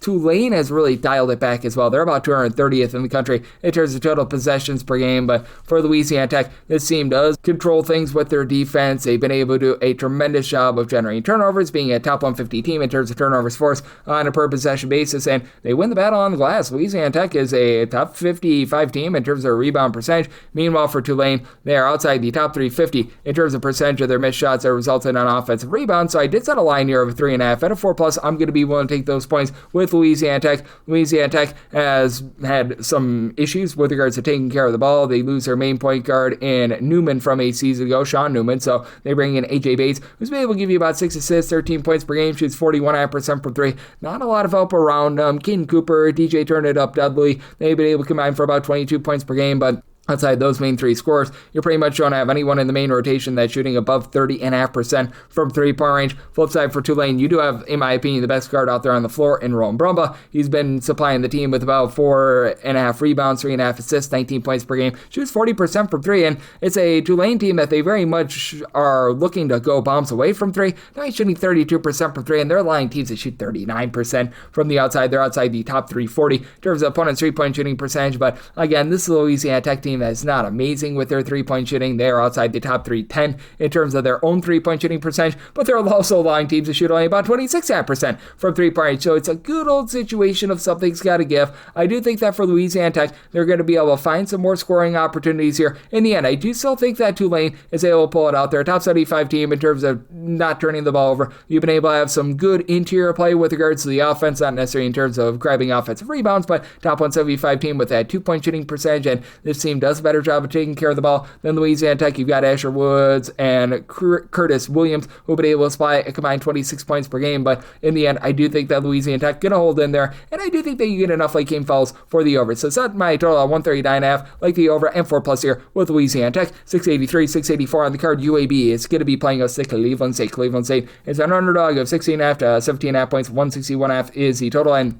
I set my total at a 161.5. We had an opener of 162.5, so we can get back to that 162 or higher. I'm going to be in on the under, and with UAB, I did set them here as a 17.5 point favorite. I'm right now seeing some 16.5s. Wouldn't want to go past the 17, but I'm going to be willing to lay it as Cleveland State. They're just getting absolutely run out of the building in terms of the turnover battle. As for Cleveland State, this team is outside the top 300 in terms of turnovers forced on a per possession basis, and they themselves well outside the top 320 in terms of taking care of the ball with over 15 turnovers per game. Now, Cleveland State shooting 37% from 3 as a collective. You got Trey Beard, who's shooting over 50% from the outside, 14.5 points, 3 assists per game. And then Ice Emery, who comes over from Western Carolina. He's been able to supply 9.5 points, pair of assists per game. So you've got a lot of guys that are able to share the ball. As a matter of fact, each of your top 5 scorers have been able to give the team at least 2 assists per game. But I mean, it's been a little bit of a rough go of it in terms of taking care of the ball. They've also dealt with some injury with Josiah Harris, their top rebounder, with about 8 rebounds per game, missing about 3 or so games. He should be back for this game, so that's going to be able to help out quite a bit. And on the other end, you've got a UAB team that they just do a nice job in terms of valuing the ball, a top 60 team in terms of fewest turnovers on a per possession basis. Their main kryptonite has been three-point shooting. They shoot just 28% from 3, bottom 20 mark in all of college basketball. I do think that improves moving forward, though, as you've got Ahmad Robinson, who comes over from Mercer, 13 points, steal and apper contest, shooting 36% from 3. This team does a tremendous job of grabbing second and third chances, a top 30 team in terms of percentage of their missed shots that become an offensive rebound. Now, this team has also been outside the top 140 in terms of opponent's two-point shooting percentage, but this is a Cleveland State team that they've got their issues with regards to knifing the ball down low, and even though UAB's three-point shooting has not been great, they attempt a lot of their shots from 2. They're a top 25 team in terms of percentage of their shots that do come from inside the three-point line, and with the way that they value the ball, I do think that they get the job done here. Set UAB as a 17.5 point favorite, so I'm willing to lay up to 17 with them at 162 or higher, and on the under, 685, 686 on the card. You've got Alabama playing goes to South Florida. South Florida is a underdog of 14.5 to 15 points. 181.5 to 182.5 is the total. I set my total at a 180.5. Once you get past 181, then I'm in on the under. That's the point where a 100 to 80 game actually cashes the under for you, and with regards to Alabama, I'm actually going to be willing to lay it. Set them as a 16.5 point favorite. Now, South Florida has been very good in terms of generating turnovers. A top 45 team in terms of turnovers forced on a net per possession basis. Alabama's not. Alabama's outside the top 330 in terms of turnovers forced on a per possession basis. And you've obviously got two teams that are turning down for absolutely nothing in terms of just cranking up the tempo. Alabama is 16th in the country in terms of total possessions per game. South Florida is Mambo number 9. But that's it for South Florida. This is also a squad that's giving up a lot from three-point range. I do think that that's going to be their undoing, as South Florida well outside the top 230 in terms of opponents' three-point shooting percentage. As teams are shooting about 35.5% from the outside against them. Now South Alabama, top 50 team in terms of offensive rebound percentage. They'll have a nice edge there with Isaiah Nelson supplying 9.3 boards, 13 points per game. Joseph Pignon, he followed Brian Hodgson on over from Arkansas State, 14.5 points, 2 steals per game, and should be no love lost in this game, as Hodgson actually used to be a NATO's assistant, but I think that they're just going to have such a tough time with this backcourt, as LeBaron Filan, he's been tremendous with over 21 points per game. And as we know with Alabama, this is a team that they just take a whole bunch of threes. As a matter of fact, for Alabama, they are taking about 35.5 three-pointers per game and 31 two-pointers per game. They're in the top 10 in terms of percentage of their shots that come from three. So that's a big issue for South Florida, and you've had Aiden Holloway do a nice job supplying the team with 15.5 points, 4 assists per game. Again, this is a team that's going to take it on the chin down low, but I do think that they're a little bit better down low now than they were at the beginning part of the season, with now having Kenton Bristow being able to come on, give you about 6.6 rebounds per game. Not necessarily a guy that's going to impact you a ton with regards to scoring, but you still have Taylor Bowen, who's got good versatility, 10.5 points, 4.5 boards, mid-30s three-point shooter at 6'10", and I do think that for South Florida, they're just going to have a tough time matching up with that. South Florida, they do a great job in terms of generating turnovers, but Alabama just so great in terms of being able to take care of the ball while being able to play as quickly as they do. Certainly think that you get an up and down game, but I do think that we just go a hair too far once we get above 180. So I'm going to be in on the under of 181.5/182.5, and I did set Alabama's 16.5 point favorite. I'm going to be one to lay it. 687, 688 on the card. It's Utah Valley, and they play us to Weber State, and Weber State does find themselves as a underdog of 13.5 to 14.5 points. 148.5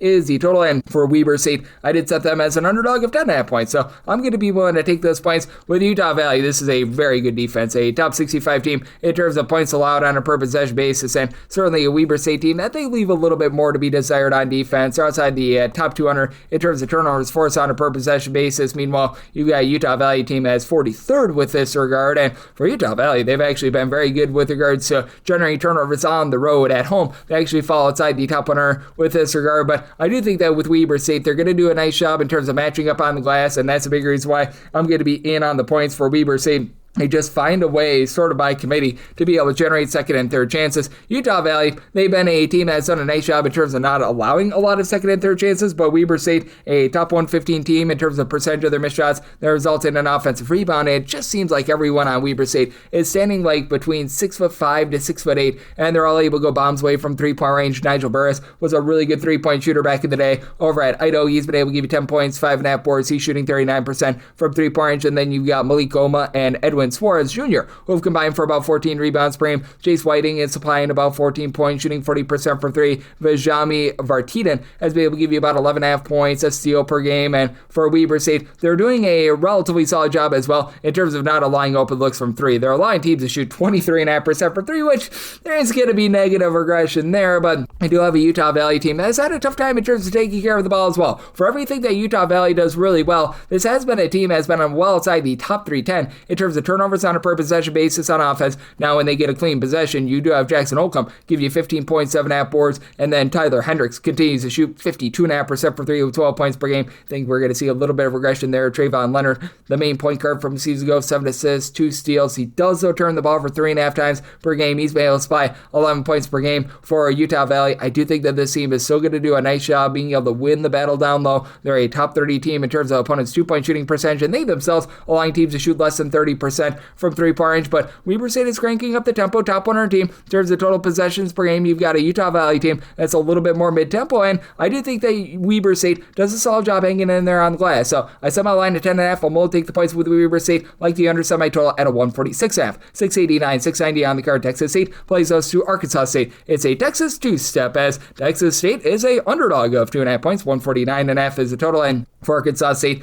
I did set them as the 1.5 point underdog. I like Texas State outright. on the money line. For Texas State, this team is doing a really good job on the glass as they're a top 75 team in terms of rebound percentage, and even though their just interior play has been a little bit shoddy in terms of making those first shots, this Texas State team, they're rebounding 36.1% of their misses at home as an offensive rebound. That is a top 55 mark in all of college basketball. On the other end, you've got an Arkansas State team that's been incredibly sloppy with the ball. They are outside the top 275 in terms of ball security. Now, Arkansas State also doing a nice job in terms of generating second and third chances. Arkansas State 44th in all of college basketball in terms of percentage of their missed shots that result in an offensive rebound, but you have yet to find that main man for Arkansas State. You've actually got, as a matter of fact, now 7 different guys that could be at least 7.3 points per game, and if you want to go a little bit further, you've got 10 guys that average between 4.9 points per game and about 11.5 points per game. Joey Chama, in the 2 games that he's played, he's given you a combined 38 points, but he's still out of the fold for this team. Jackson Ellingsworth, 10.5 points, 5.5 rebounds per game. You've been able to get 7 boards out of Jalen Hampton, who's been nice down low, not necessarily give you a lot of shot blocking, but it does a nice job clogging things up there. But for an Arkansas State team that doesn't take care of the ball, shooting 28.5% from three-point range is unsatisfactory. And even though the team has done a nice job in terms of their offensive rebound percentage, they are outside the top 250 in terms of opponents' 2-point shooting percentage.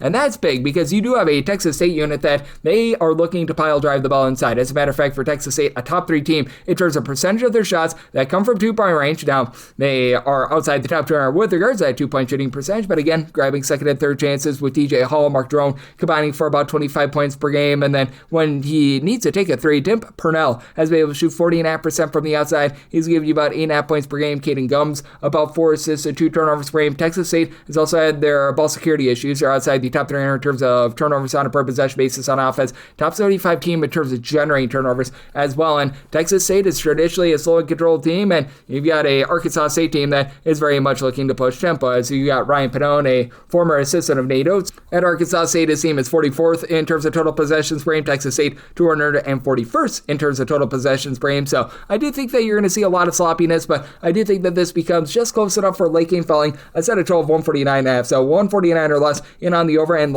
I like Texas State right on the money line. 691, 692 on the card. It is Marquette playing goes to Georgetown. Georgetown is a 4.5 to a 5.5 point dog. 148.5 is the total. I actually like the over here. I'm going to go up against our good friend in Ben Wilson. I set my total at 152, and it's what he was talking about with Georgetown. Number 2 in the country in terms of fewest turnovers on a per possession basis. That means that you're going to get good clean possessions, and you do have a Marquette team that is still pushing quite a bit of tempo. For Marquette, they're clocking in 61st in the country in terms of total possessions per game. Georgetown, very mid-tempo at about 180th, but I think Georgetown holds in there with their main 2 scorers. You have had Malik Mack along with KJ Lewis combined for about 30.5 points per game. The Mack attack has been able to shoot 36% from 3, 4.5 assists per game, and for this Georgetown team, they are now without Deshaun Harris-Smith. That's not too much of an issue. He's been out the last few games anyway, and they're still without Vincent Aichuku, but Julius Halafana has been able to give you 10.5 points, 5 rebounds per game. For Georgetown, it's a lot of rebounding by committee, as you don't have a single guy that gives you over 6 rebounds per game, but right now in terms of healthy players, you've got 3 different guys that give you at least 5.2 rebounds per game. They've actually been a top 150 team in terms of defensive rebound percentage, and for Georgetown, this team gets to go up against a Marquette unit that has been, shall we say, very suspect with regards to their 3-point shooting. You've been able to have Chase Ross become that main headline scorer, 18.5 points, 4 boards, 3.5 assists per game, but for Marquette, they're only shooting 30.5% from 3. They are outside the top 250 in terms of opponents' 3-point shooting percentage at 35%. The main forte of this Marquette team is being a top 55 team in terms of turnovers forced on a per possession basis.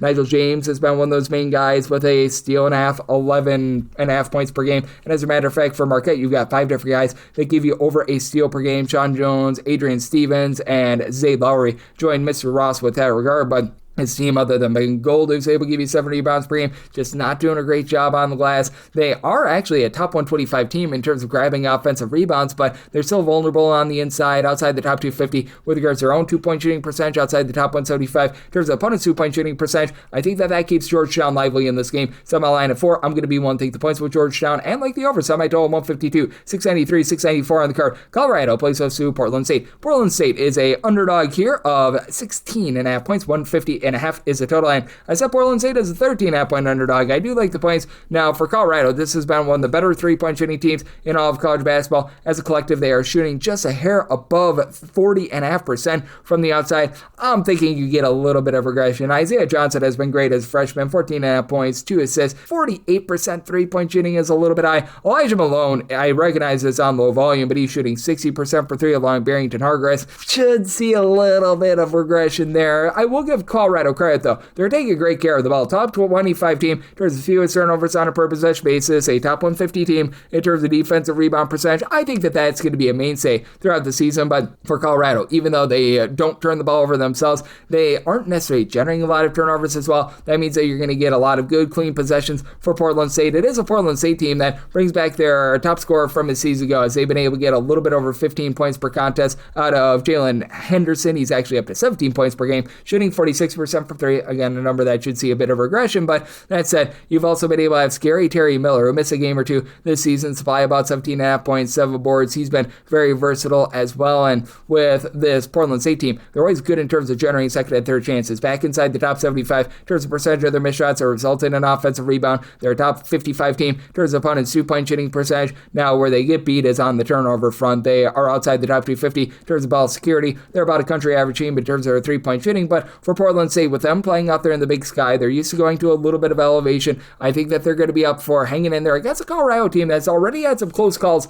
at home this far this season. I did set my total at a 151.5. I do think that Colorado is going to be able to pop some threes, and with this Portland State team, it's not a team that's going to be looking to play at warp speed or anything like that, but they're pretty fast, 117th in terms of total possessions per game on the road in the top 100. So want to take the points with Portland State, and I'd like the over, so my total 151.5, 695, 696 on the card. It is UC Davis, and they're going to be playing us to Seattle. Seattle is a 3.5-point road favorite, 144.5 to 145.5 is the total. I set my line at 3, so 3.5 does become my value point on UC Davis. You have a Seattle unit that has had a little bit of a tough time over the last few years in terms of taking care of the ball, and right now for Seattle, they are clocking in outside the top 190 in terms of ball security. They're also shooting 40% from 3 after they were well outside the top 275 a season ago. I think that they're an improved 3-point shooting team. I don't think that they're going to continue to shoot over 40% from distance, so you've got Braden Maldonado, Will Hembrod, who have been able to combine for about 30.5 points per game, and Hembrod has been able to give you 2.6 blocks per contest as well. He has been great down low. This is traditionally a Seattle team that does a great job winning the battle on the glass. They're back inside the top 115 in terms of rebound percentage, and they're a top 50 team in terms of both their own 2-point shooting percentage and opponents' 2-point shooting percentage, but I do think that Seattle is going to have a little bit of a tough time with a UC Davis team that does a great job in terms of generating turnovers. As for Seattle, once again, you do have a few guys that I think are going to see a bit of regression with that 3-point shooting. JoJo Murphy right now shooting 44.5% from 3-point. John Suk-Yo, he's been very versatile coming over from Gonzaga at 12 points. He's been able to shoot 37% from the outside, but for UC Davis, unlike in past seasons, they don't necessarily have as much of that one main guy like they had with Ty Johnson, Elijah Pepper over the last few seasons, and you still have Nico Rokac in the fold, who's been able to do a nice job on the glass. 10.5 points, 6 rebounds per game. Niles Cooper, 15.5 points, 4.5 boards. He shoots over 40% from 3-point. It's a UC Davis unit that is back in the top 75 in terms of turnovers for us on a per possession basis. They're grabbing no second and third chances at all outside the top 3 in terms of their offensive rebound percentage, but this has been a team that as well has been able to do a pretty rock solid job in terms of getting Connor Sevilla going. 13.5 points. He's shooting over 40% from 3-point. The ancillary guys have not necessarily been amazing for the team, but they're top 5, top 6, even something like an Isaiah Chappelle, who's been able to give you 9 points, 4.5 rebounds per game. I think do just enough to be able to hold in this game, and I do think that they're going to be able to make this a very sloppy game, as UC Davis say themselves are outside the top 275 in terms of ball security. So I did set a total of a 143, so at a 143.5, 144.5, I'm even seeing 145s popping up. I'm in on the under, and I'm going to take those points with UC Davis. 697, 698 from Kaiser Permanente Arena. Santa Clara is going to be playing against North Texas. This is a neutral court game, but very much a Santa Clara crowd out there in the great state of California. Santa Clara 9.5 to 10.5 point favorites. 141.5 is the total. And for Santa Clara, I did set them as a 14.5 point favorite. I'm going to be willing to lay it with North Texas. They're looking to play very slow and controlled. They're 335th in the country in terms of total possessions per game, but for North Texas, they're outside the top 285 in terms of ball security. They're not necessarily doing the greatest job on the glass. They're outside the top 180 with that regard, while Santa Clara, top 70 team in terms of rebound percentage. Santa Clara also doing a much better job in terms of generating turnovers as well. They're now a top 45 team in terms of turnovers forced on a per possession basis. And for North Texas, they're not doing a great job inside side. In games in a road/neutral-court venue, they are shooting 40% from 2-point range. That is outside the top 340 in all of college basketball, and they're dealing with a season-ending injury to Will McClendon. That's really been hurting them. Deshaun Stevenson has been able to give you about 13 to 14 points per game. He's been the main headline scorer, but I just don't think that they're going to be able to hold up with all the size that Santa Clara is able to bring at you down low. You've had Alan Graves supply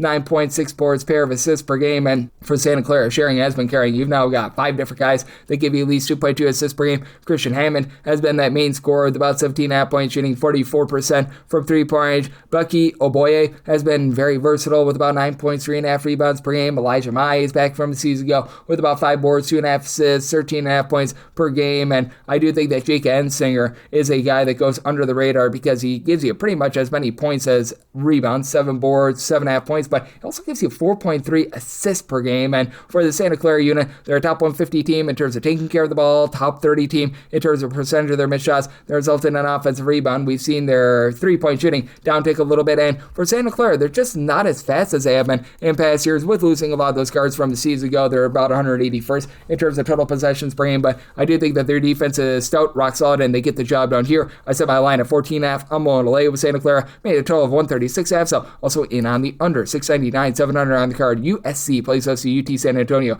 Meet the Roadrunners are 23.5-point underdogs. 154.5 to 155.5 is the total, and for USC, I made them a 28-point favorite. I'm going to be willing to lay the number.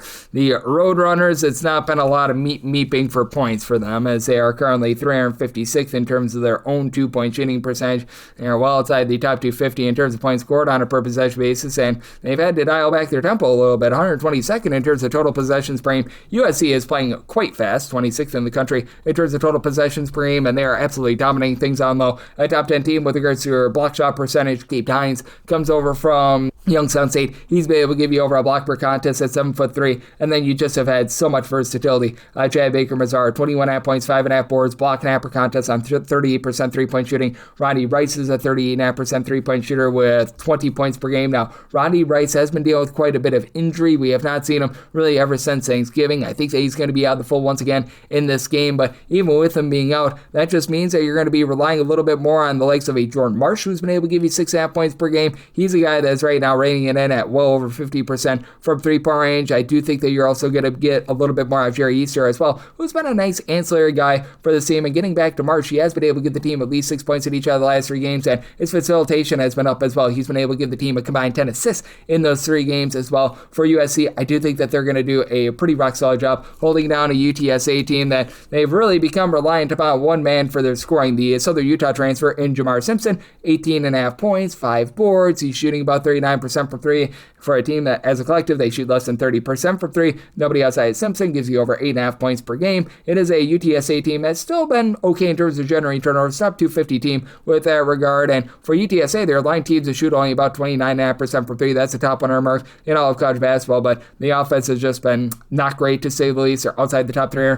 in terms of defensive rebound percentage, and I do think that USC is able to take and put hammer to nail. I set my line at 28. I'm going to be willing to lay the number, and I did set my total at 154, so out of 154.5 plus in on the under. 701, 702 on the card. You've got Gonzaga playing against Campbell. Campbell is it's very sizable underdog here of 36.5 to 37 points. 159.5 to 160.5 is the total, and I said Gonzaga is a 34.5 point favorite. I'm going to be willing to take those points. Gonzaga is still playing very fast. Top 45 team in terms of total possessions per game, but unlike past years with John Andrewchuk coming over for Campbell, he was an assistant over at Florida. He's gotten this team to play a lot more up-tempo. They're now about 84th in the country in terms of total possessions per game, and for Campbell, you've been able to have DJ Turner-Smith do a nice job supplying 19.5 points per game, transfers in for Robert Morris, shooting 35% from 3. Team has needed it as Campbell's right around about 300th with their 3-point shooting percentage at 30%, but Campbell does a great job of getting to the free throw line. Top 30 team in terms of free throw attempts per possession. Also outside the top 300 in terms of ball security. They're turning the ball over about 14 to 14.5 times per game, and this Gonzaga team is much better on defense than they have been been in past years. They're a top 30 team right now in terms of points allowed on a per possession basis, and they are going to be able to win the battle down low, as you've got Graham Ike, who's been supplying 17.5 points, 8 rebounds per game. But I mean, the ancillary guys like a Jalen Worley, he just does a bit of everything. 6 points, 5 boards, a steal and a half per contest. You've had Steele Venters be able to coming off the bench. He's been a nice 3-point shooter for the team. And Gonzaga, honestly, a little bit down with their 3-point shooting at about 35.5%. Braden Huff, who's been their top scorer of 17.5 points per game, he's only shooting about 21% from 3-point range. But still, you've got Tyon Graham Foster, who's giving you versatility, 11.5 points, 5.5 boards, just does a little bit of everything for this team. I do, though, think that this number has gone up just a little bit too far with the way that Campbell, they themselves are able to give themselves an edge on the glass. I do think that Gonzaga certainly is going to be able to do a nice job in terms of generating some turnovers as well, but I do think that in the end, this Campbell team was right now allowing teams shoot about 45% from 2-point range, a top 200 team in all of college basketball. They do just enough to cover this number, especially with having the duo of Davideus and Butka along Chris Fields being able to combine for about 17.5 rebounds per game, and between the two of them, about 30 points per game. So set a total of 156.5. I'm going to be willing to take those points with Campbell, and I'm going to be in on the under as well. 703, 704 on the card. Oregon State plays us the same Houston State. Sam I am. Houston State is a 3 to a 4.5 point underdog. Total this game between 149.5 to a 115.5. Semi line at 1. So with Sam Houston State, anything above a point, I'm going to be willing to take those points. I can't set them as a favorite, mainly because the travel up to Corvallis is very, very difficult. But still, for Oregon State, this has just been a wobbly team that's had a tough time taking care of the ball. They're outside the top 275 in terms of turnovers on a per possession basis. They're doing a good job along the perimeter. They're a top 125 team in terms of opponent's 3-point shooting percentage, top 160 team with their own 3-point shooting percentage. And for Oregon State, they've been able to do a pretty rock-solid job in terms of blocking shots. They're a top 50 team with that regard. You've had down low Jonah Much, who's been able to give you about 8 points, a block per contest, 5 rebounds per game, and then Josiah Lake, he's supplying 12.5 points, 3 assists, 5.5 rebounds per game. But when Lake is your top rebounder, he's a guard. That's a little bit of an issue, as they've got the 7-footer Noah Ammenhauser, who's only giving you 3 rebounds per game. They bring in Ore Diaz-Graham from Pittsburgh. He's done a lot of nothing thus far this season, and I do think that for Sam Houston State, they are going to be able to hold in there on the glass, mainly because for Oregon State, they're well outside the top 300 in terms of percentage of their missed shots that result in an offensive rebound. And for Sam Houston State, while they do give up a lot of second chances outside the top 275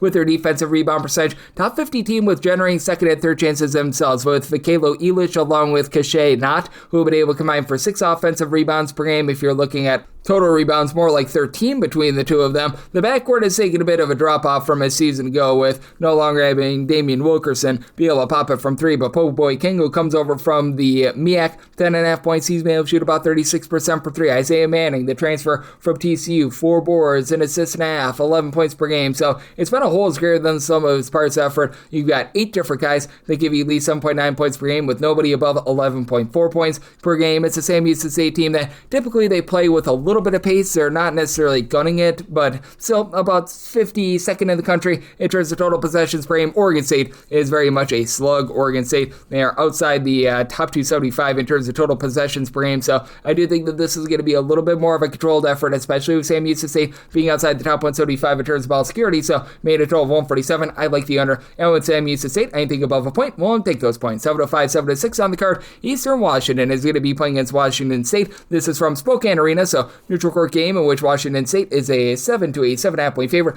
155.5 to 156.5 is the total. I'm set a total of a 154.5. I'm going to be in on the under. Washington State has actually really slowed down their tempo from a season ago. Right now for Washington State, in terms of total possessions per game, they're clocking in about 259th in all of college basketball. Washington State, they're up to about 86th. It's the Dan Monson style. He always likes his teams to be able to play with a bit more pace, and for the Dan Monson style, it really results in some bad defense, to say the least. Outside the top 275 is Eastern Washington in terms of points allowed on a per possession basis, and they're currently outside the top 300 in terms of both opponents' 2-point and 3-point shooting percentage. Haven't been too bad on the glass. Top 225 team in terms of defensive rebound percentage, but they also turn the ball over about 14 times per game. It's a big reason why I did set Washington State as an 8.5 point favorite. I'm going to be willing to lay it. Now, Isaiah Moses has been rock solid for Eastern Washington. 19 points on 44% 3-point shooting with about 3.5 rebounds per game, but And you just don't have a lot of guys that will be able to contribute around him. Kyrie Huey down low, about 4.5 rebounds. He was very good over at Idaho State a few seasons ago, but just not panning out down low. And for Washington State, you've got Ace Glass, one of the better names that you're going to find in all of college basketball. Breaking Glass for 15.5 points per game. He's been shooting 38% from three. Washington State also has their big-time issues taking care of the ball. They are outside the top 275 in terms of ball security. They're outside the top 300 in terms of generating turnovers, but they don't allow second chances. For Washington State, a top 20 team in terms of defensive rebound percentage, right around about 300th in terms of their offensive rebound percentage, so they're not grabbing second and third chances either. And this is also a Washington State team that's allowing teams to shoot over 36% from three. They've been pretty grody with regards to being able to guard the three-point arc, but we've got Andy Okafor down low, give you about 5.5 boards, 9.5 points per game. Emil Yalaho has been able to give you about 10 points, 5.5 boards of his own. He's been able to shoot over 40% from three-point range, and I do think that in the end, with Eastern Washington just being so bad in terms of all facets of their defense, and both of these teams being really sloppy with the ball, I do think that you get an under, mainly because I do think that Washington State is able to do a better job on the board. So semi-line at 8.5, I'm willing to lay up to 8 with Washington State, like the underside of my total at a 154.5. 707, 708 on the card. You've got San Diego State playing against Air Force, and Air Force is a pretty sizable underdog. You're going to be catching between 23.5 to 24 points with them. 138.5 to 139.5 is the total, and it's at a total of 136.5. I like the under.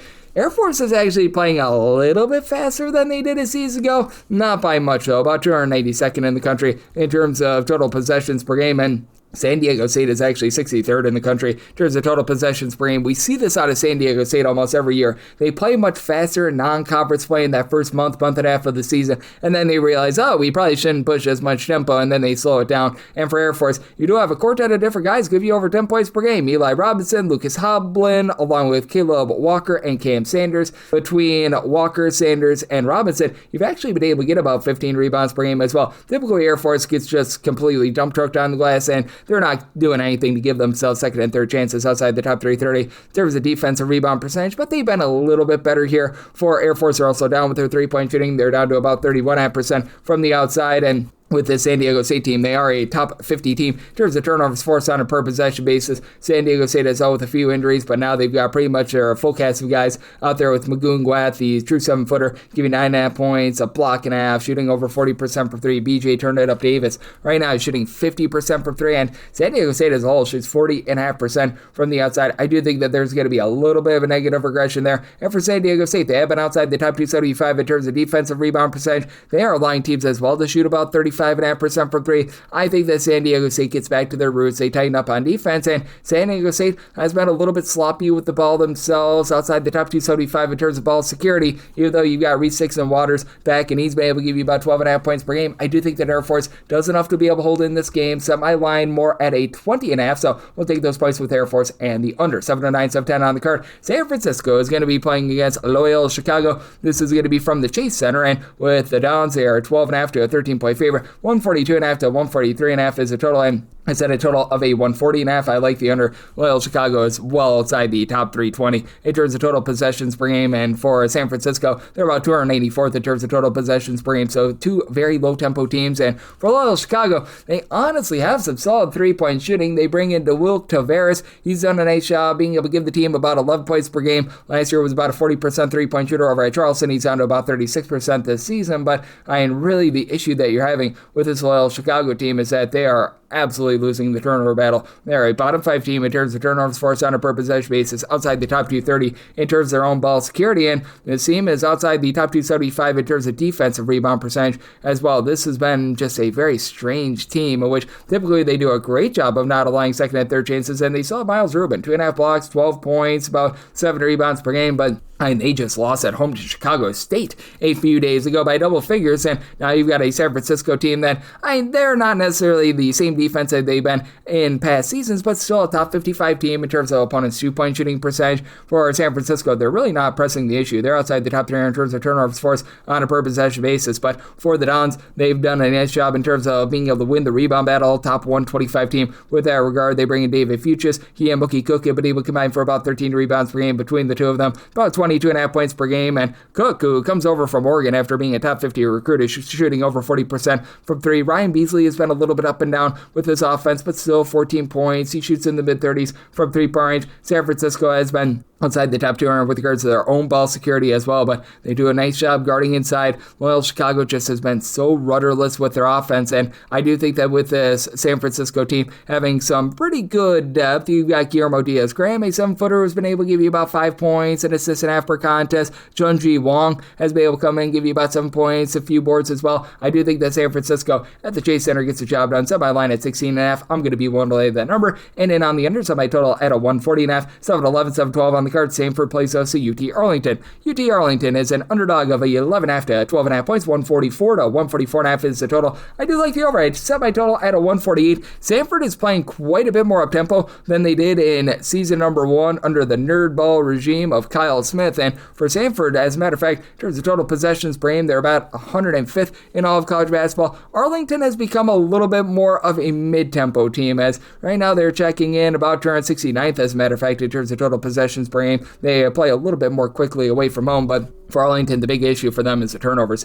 They are about 357th in the country in terms of turnovers on a per possession basis on offense. I think that that's going to spell a bit of doomsday for them, as you got Rayshon Semesters back from a season ago, 16 points, 7 boards, pair of assists per contest, and Marcel McCreary has been able to shoot about 34% from 3 with 12 points per game. But that said, this is a UT Arlington team that they're going to be very much relying upon being able to control things on the glass, as they've been a top 75 team in terms of rebound percentage. But now they do go up against a unit on the flip side in Stanford that is just not allowing second chances. They're a top 25 team in terms of defensive rebound percentage, and for Stanford, you've had Abuka Okore be able to be one of the better freshmen in all of college basketball. 21 points, 3 assists, 4 boards. He only shoots about 31.5% from 3. Stanford as a whole, they shoot about 35.5% from the outside, with Benny Geeler being able to Geeler done 10.5 points. He's been shooting 45% from 3. Chisholm Okpara, 15 points, 4.5 boards, 2.5 assists, and for Stanford, they become a top 75 team in terms of turnovers force on a per possession basis. They do leave themselves vulnerable from the outside. Teams are shooting 36% from 3 against them. That's outside the top 300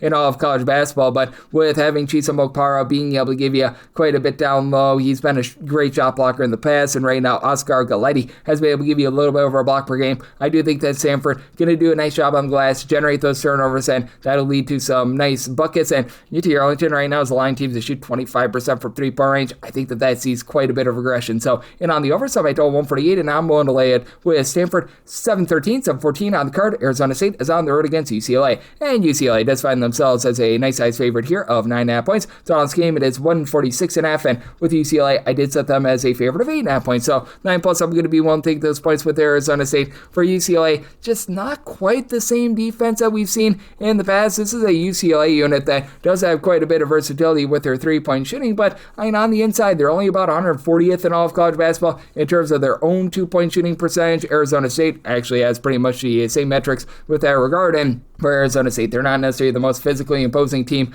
on the glass, as they're outside the top 280 in terms of percentage of their missed shots that become an offensive rebound, but top 75 team in terms of turnovers forced on a per possession basis. Mo Odom is one of the most underrated guards in the country, 16.5 points, 6 assists, stealing after contest, shooting 42% from 3, and each of your top 4 scores right now for Arizona State shoot at least 42.1% from 3. That's going to see a little bit of a drop off. That includes Massamba Diop, who's been able to give you about 5.5 boards, 12.5 points per game, block and half per contest as a true freshman. And for UCLA, they've dealt with a lot of injuries to begin the season, so you're trying to gain some chemistry with Donovan Dent coming into the fold after he was in a much more up-tempo system over at New Mexico, and he's been able to do an okay job, giving you about 12 points, 7 assists per game, but has been turning the ball over about 2.5 times per game, and he's not generating as many turnovers as he did over at New Mexico. This is a UCLA team that's outside the top 75 in terms of turnovers forced on a per possession basis. Still a solid 3-point shooting defense. Teams are shooting 31.5% from 3 against them, and his team as a whole for UCLA shoots about 38% from 3. Tyler Bilodeau is out with injury, but he's shooting 40% from 3, 16.5 points per game.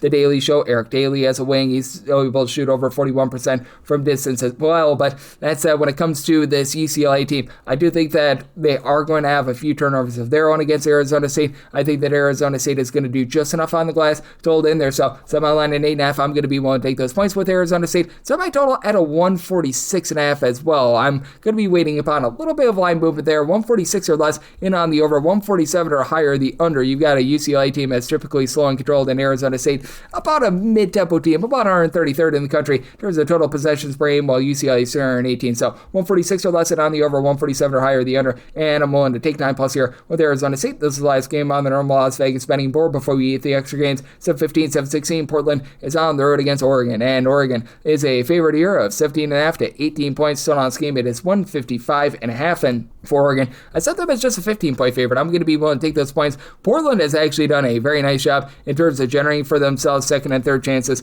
They've needed to, because this is a Portland team as right now doing a rough job in terms of being able to guard the three-point line as per usual. But on the inside, they're 30th in the country in terms of their two-point shooting percentage. It is an Oregon team that's been outside the top 200 with regards to taking care of the ball in terms of turnovers on a per possession basis. And for Oregon, they've been dealing with the injury to Nate Biddle as well. Now, Nate Biddle, I'm thinking, should be good to go in this game. He's been really their main guy going back to last year. He was averaging for that team right around about 14 points, 7.5 boards, so he was able to do a rock-solid job there. But you take a look at him in the last game against UC Davis, only played in 7 minutes in that game, so you do have to have some concern about him being all good to go in this one. You've got KJ Evans, who's right now supplying 13 points, 8 boards. He's actually been quite versatile, but in the backcourt just really runs on Jackson Shellset. 5 assists, 16.5 points, shoots in the mid-30s from 3. DK Simpkins, who comes over from Elon, is right now shooting 43% from 3 after. At Elon last year, he shot under 30% from 3, so do think that there might be a bit of regression there. And for this Oregon defense, just not the same as it has been in past years. They're outside the top 150 in terms of points allowed on a per possession basis. It's an Oregon team that's really not pushing a ton of tempo. They're about 237th in the country in terms of total possessions per game. Meanwhile, you got a Portland team that does love to gun it. They're about 31st in the country in terms of total possessions per game. And for Portland, they've been really looking to a lot of freshmen to be able to step up in a big way. Joel Foxwell has been really the main one. 13 points, 7 assists, 5 boards. He has been tremendous there. And then Timo George, about 5.5 boards, 13.5 points per game. George, not necessarily a guy that's going to pop it from 3. Foxwell's been able to shoot 35% from the outside. And for Portland, they are not generating a lot of second chances outside the top 3 in terms of percentage of their missed shots that result in an offensive rebound, but they've just been knocking down the first attempt with regards to their interior offense. It's also a Portland team that, with regards to their turnover woes, outside the top 320 in terms of taking care of the ball. So I do think that you're going to get some sloppy possessions in this game, but I do think that in the end, Portland is going to be able to hold in there. And I do think that the turnovers cost you an over. Here's something I told 151, so like the under, and I do like the points here with Portland, and now we get the extra games. The normal betting board picks are complete, but there are some extra games today, so we go into the bonus.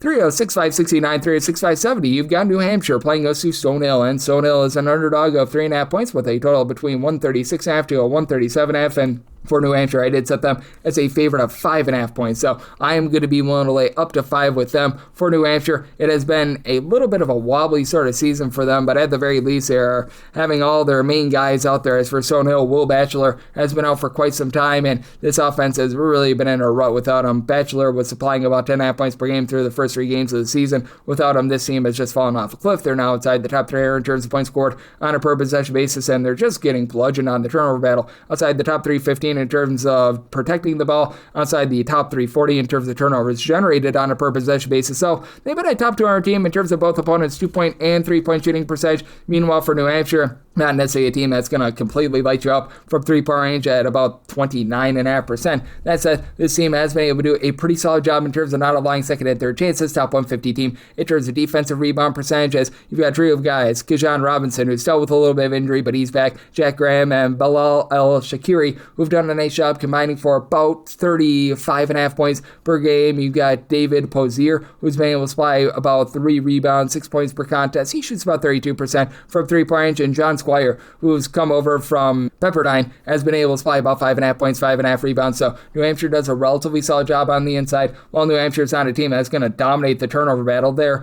a top 175 team in terms of taking care of the ball. They've been a top 175 team in terms of opponents' 2-point shooting percentage. So I do think that with the sloppiness of Stone Hill, New Hampshire finds a way to get the job done. And what I think is going to be a little bit more of a slog of a game, you've got a Stone Hill team that has been slowing down their tempo a little bit more. New Hampshire is about 240th in the country in terms of total total possessions per game. So I did set a total here of a 137.5. 136.5 is my max buy point on the over because I do think that you get some late game falling. Willing to lay up to 5 with New Hampshire, and at a 137 or less, I'm going to be in on the over. 3-6-5-71, 3-6-5-72. It is Florida. They play us to St. Francis, Pennsylvania. St. Francis is a 44.5 point underdog, and your total on this game is 153.5. I'm taking the points with St. Francis. I set my line at 38. Is this St. Francis team good? No, but still with Florida, they're outside the top 350 in terms of their own three-point shooting percentage, outside the top 225 in terms of ball security, and this has been a St. Francis team hovering right around about 150th in the country in terms of turnovers forced on a per possession basis.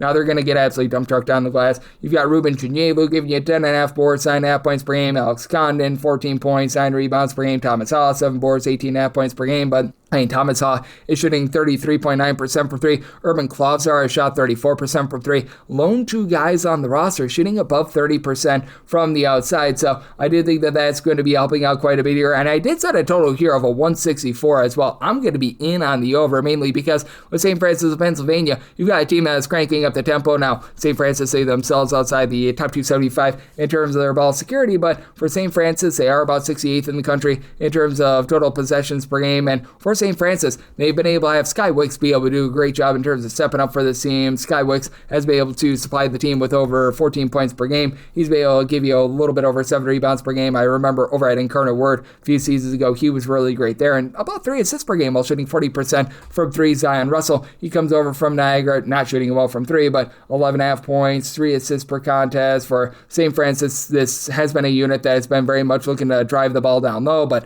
outside the top 3 in terms of their own 2-point shooting percentage, you're going to have a very rough time with that regard. You've got Ralph Montino Jr., who's been able to give you about 6 points per game, and then Ahmad Harrison has been able to step up with about 6.5 points per game. I do, though, think that in the end, this is just a little bit too high of a spread, and you do have a Florida team that continues to play relatively up-tempo. In terms of total possessions per game, it's a Florida squad that is currently checking in the top 75 in all of college basketball at 42nd, so I do think that you get a lot of scoring with a St. Francis defense that's outside the top 300. In terms of points allowed on a per possession basis, set my line at 38, so take the points from St. Francis, and I'm in on the over. 306-573, 306-574. You got Bellarmine, the playing goes to Chattanooga, and Chattanooga is a very slim road favorite here of 1.5 to 2 points. So on scheme between 150.5 to 151.5, and for Bellarmine, I did set them as an underdog of 3.5 points. So I'm going to be willing to take a shot here on Chattanooga. For Bellarmine, it's just a unit that does not play a lot of defense outside the top 340 in terms of points allowed on a per possession basis, and Bellarmine is just not going to do a great job on the glass. They are currently dead last in the country in terms of offensive rebounds per game with 6 offensive boards per game.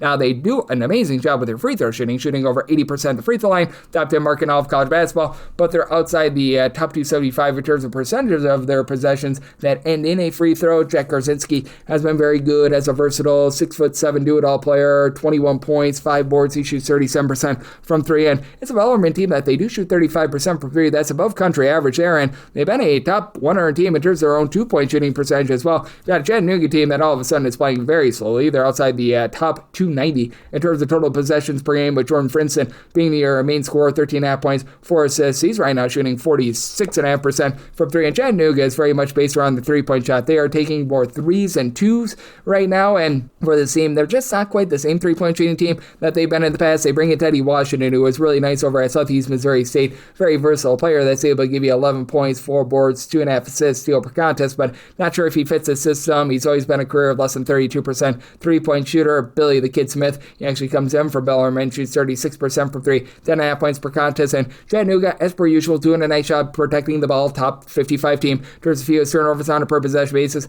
as per usual, not grabbing a lot of second chances outside the top 275, in terms of percentage of their missed shots that result in an offensive rebound, and I think that those one-and-done possessions do cost you an over. I set my total at a 147.5. I like the under, and with Chattanooga, I'm going to be willing to lay up to 3 with them, 306-575, 306-576. You got Jacksonville State playing us at Eastern Kentucky. Eastern Kentucky, an underdog of 3.5 to 4.5 points, 142.5 is the total, and I set my line at 6.5. I'm going to be willing to lay with Jacksonville State. Jacksonville State does a really nice job in terms of slowing things down, getting things at their tempo, and for this Eastern Kentucky team, this is one that is very much going to be looking to crank up their tempo. Eastern Kentucky about 114th in terms of total possessions game, which is actually somewhat slow for them.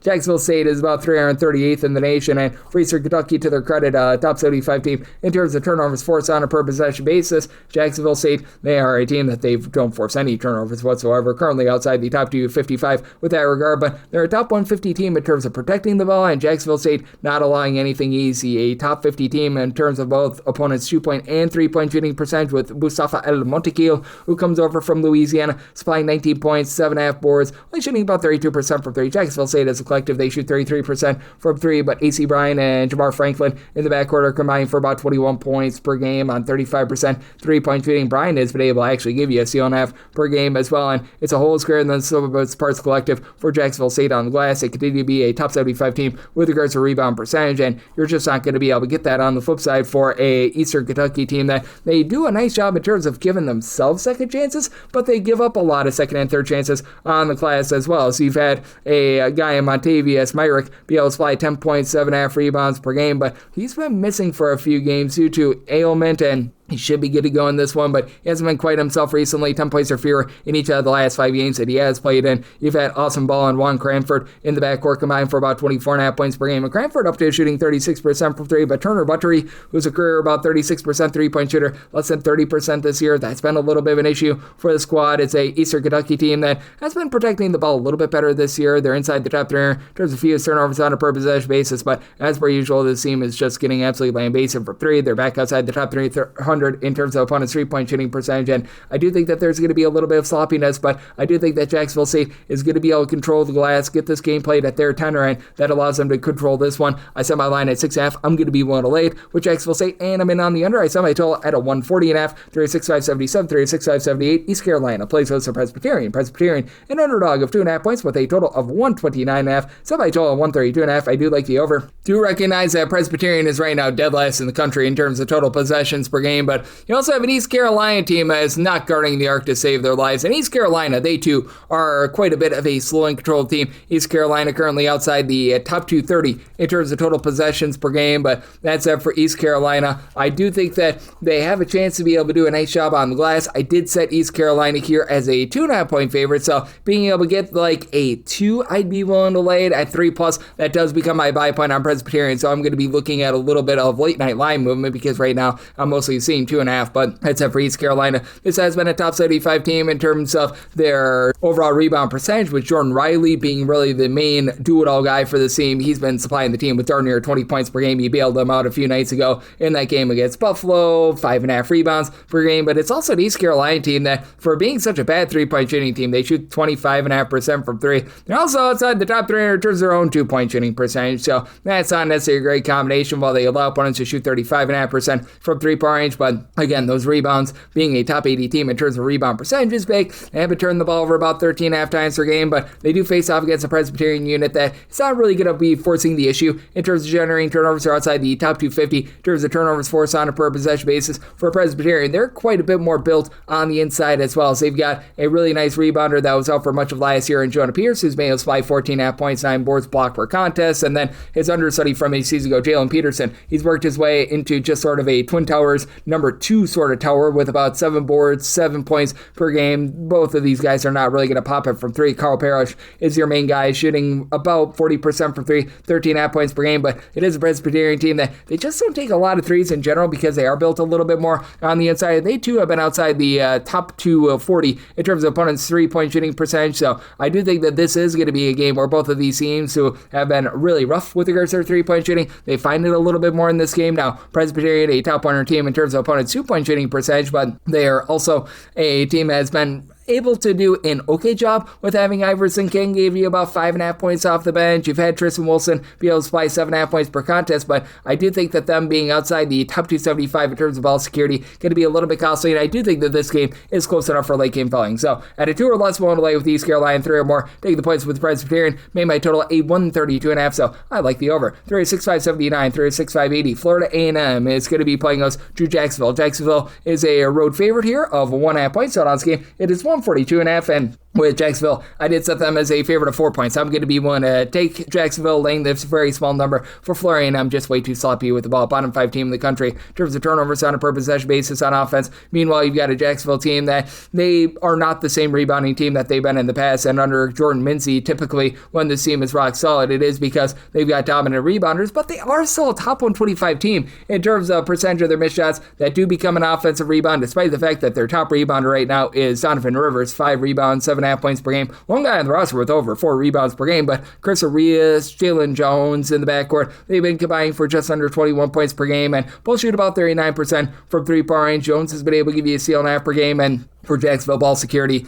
has been an issue of their own as well. This team is outside the top 275 in terms of turnovers on a per possession basis, and you're going to have dueling tempos here. You've got a Floria A&M team that in year number 1 under Charlie Ward, they are very much going to be looking to push quite a bit of tempo. They're a top 15 team in all of college basketball in terms of total possessions per game. Meanwhile, for Jacksonville, 254th in the country in terms of total possessions per game. With A&M, you've got Tyler Shirley along with Antonio Baker combining for about 21 points per game. And between these two guys, you've been able to get some good three-point shooting, especially Shirley shooting 39% from 3. But outside that, not a lot from the outside. Jordan Chapman, I'd say, gets upsets back after he was a nice scorer for the team a season ago. He's actually one of the main holdovers from last year. He's only been able to give you, though, about 9.5 points per game, and with Floria A&M, they are going to get dump trucked on the glass. This team is outside the top 300 in terms of rebound percentage, and they're outside the top 275 in terms of both their own 2-point shooting percentage and opponents' 2-point shooting percentage. Now, they are a top 150 team, Florida A&M is, in terms of turnovers generated on a per possession basis, but I do think that with Jacksonville, they do find a way to be able to get the job done, and even though Floria A&M is playing fast, those possessions are right now leading to a whole bunch of nothing whatsoever, so I did set a total of a 142. At the 142.5, I'm going to be taking a shot on the under, and with Jacksonville willing to lay up to 3.5 with them. 36.581, 36.582. Wagner plays us in Maryland Eastern Shore, and the Shore is an underdog of 4.5 points. 128.5 to 130.5 is the total, and with Wagner, I did set them as a favorite of 5 points. I'm going to be willing to lay 4.5 with them. This is a Wagner unit that has been looking to crank up their tempo quite a bit more. They've actually got an interim coaching regime, as